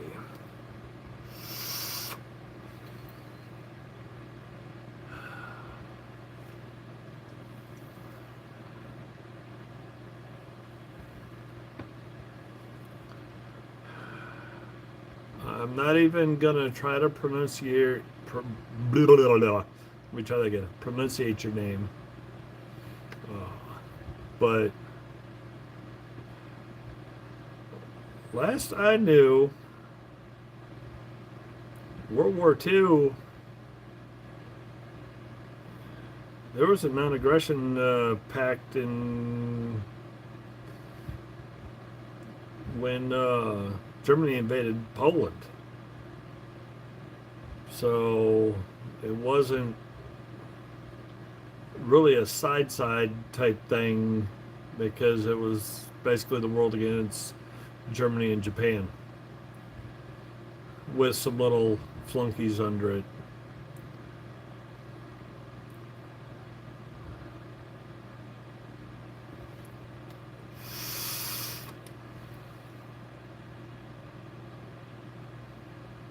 Because if it wasn't for the defense of the East, it wouldn't have held the line, would not have allowed everybody else to sweep in around and crush through. So everybody kind of worked together to draw in, which is why when Germany itself was compressed back in to East and West Germany, that's where they kind of split Germany up when it got compressed back in.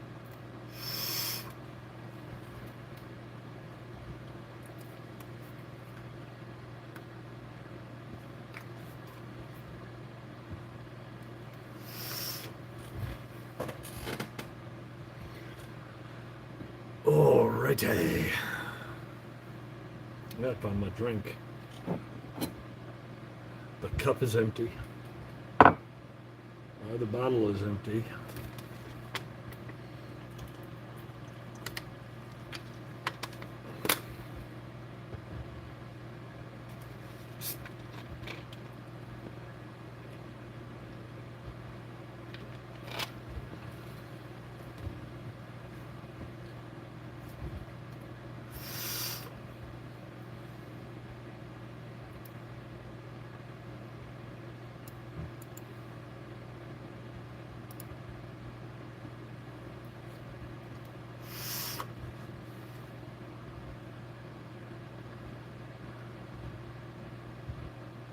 I don't know if this translated properly, but if it's correct, hello, Dimitri.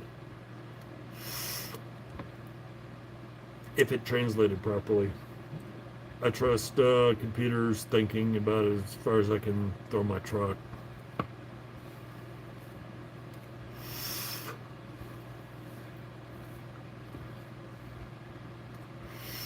I forgot I can try to get it to translate, but half the time when you try to translate languages, you lose stuff in the translation.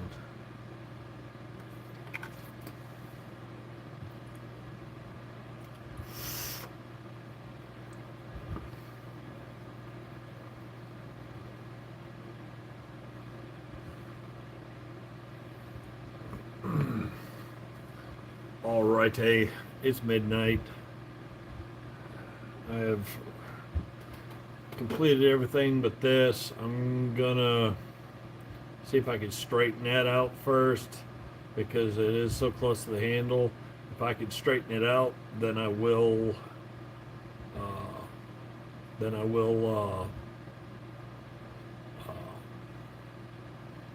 I'll try to clean it up. But if I can't get this, actually, you know what?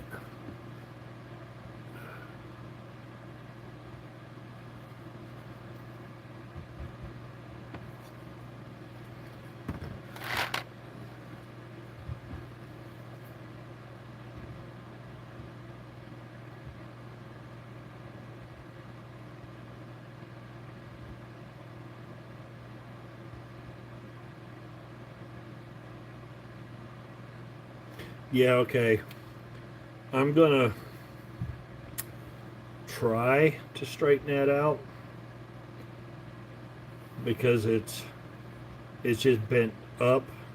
Well, depending upon the aspect ratio. It's bent down here. The problem is it's not bent on the flats or on the edges.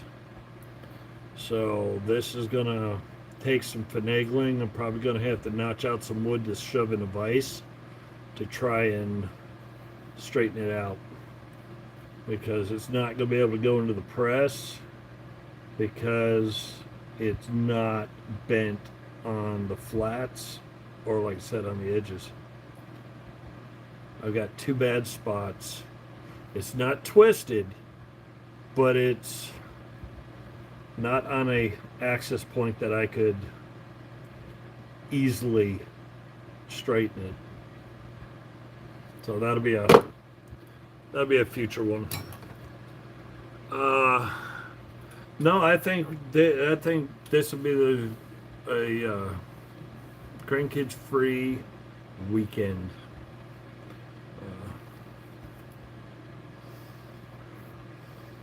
Because the boss is over with her friend, and they're getting up to crack it dawn. They're crossing the mountain, and they're going to do their little shoppy thing.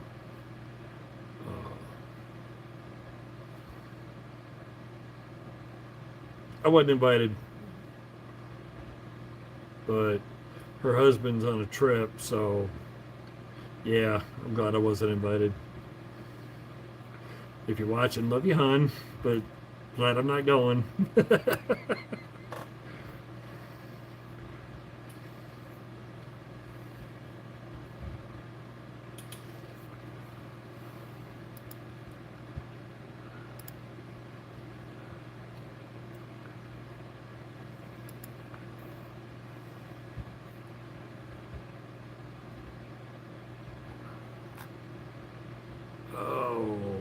Okay.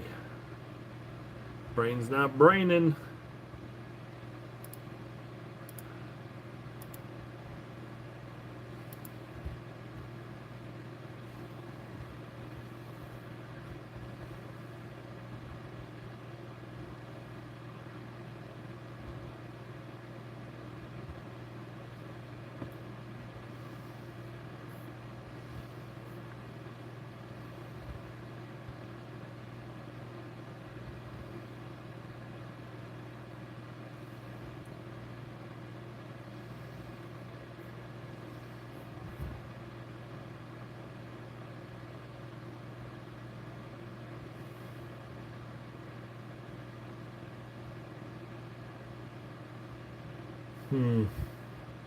Just got an email from somebody with a offered a collaboration on a boroscope. Finally got a response back to him from them on what it was, but I'm good with everything other than the fact that the video, they want copyright on the video I do for the collaboration. I'm not liking that. My video, my thoughts, my feelings. So, as much as I'd like to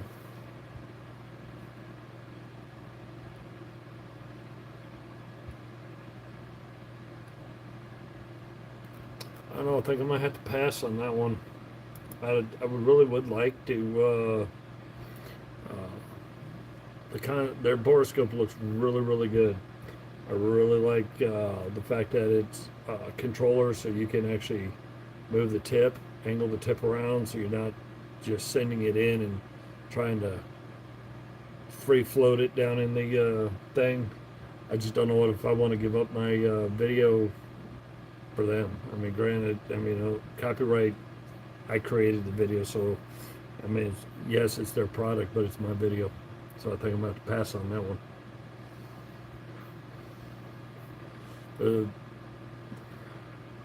Is what it is. I just had to send them an email in the morning and say, sorry, I'm going to have to pass because my videos are mine. I'll let you use them. I'll grant you permission to use them.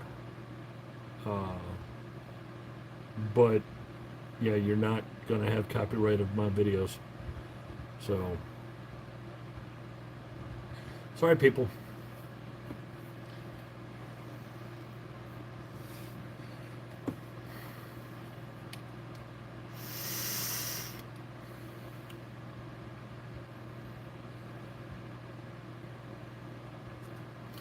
Granted,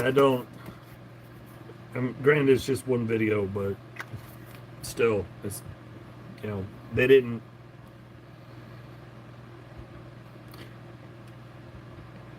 I get probably 20 to 30 requests a month. 99.999%. I just throw it. I just send it to the junk mail or delete pile. I don't waste my time with them. I do like the Sofern lights, which is that one little light that I kept playing with tonight. This one. Hopefully they do fix how soft that switch selector is. Other than that, this light's been great. So I don't mind working with them because they didn't try to take stuff. Now I have to take a closer look. They might want copyright on it because I got to try to remember how much that device cost. So it might be one of those offset things that they have copyright over that video because of how much that boroscope cost. I don't know.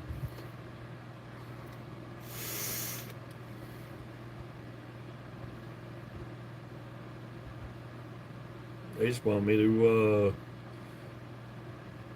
do some basic stuff, you know, send it into automotive thing or into pipes or something like that.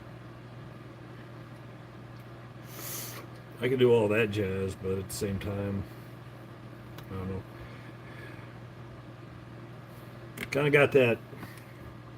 If I do it once, I don't want to go down the road of giving it up, or I don't know what they might chop and manipulate the video and do with it.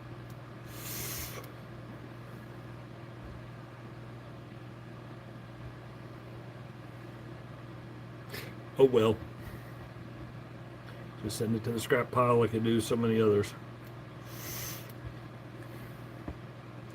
I'm more like cleaning tools. I do the occasional tool review on something that's fairly new because I like it. It's something that I would use. You know, flashlights are something that I always use, so I have no problems with that. I have a borescope. I have a borescope with 30 feet of lead. It just has a light on it.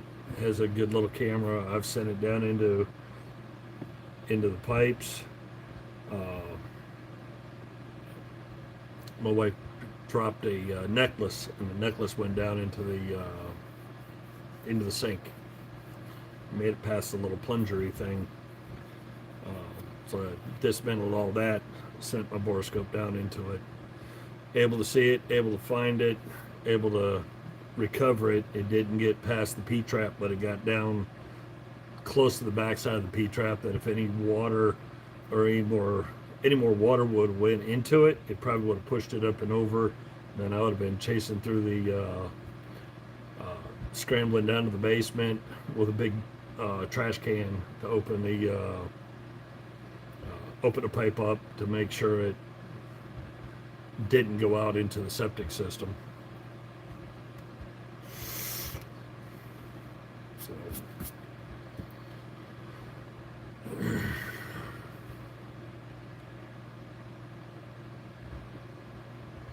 well, I think I'm going to call it a night because it's after midnight and I'm getting tired. I've been up probably since the sun came up this morning. I don't know.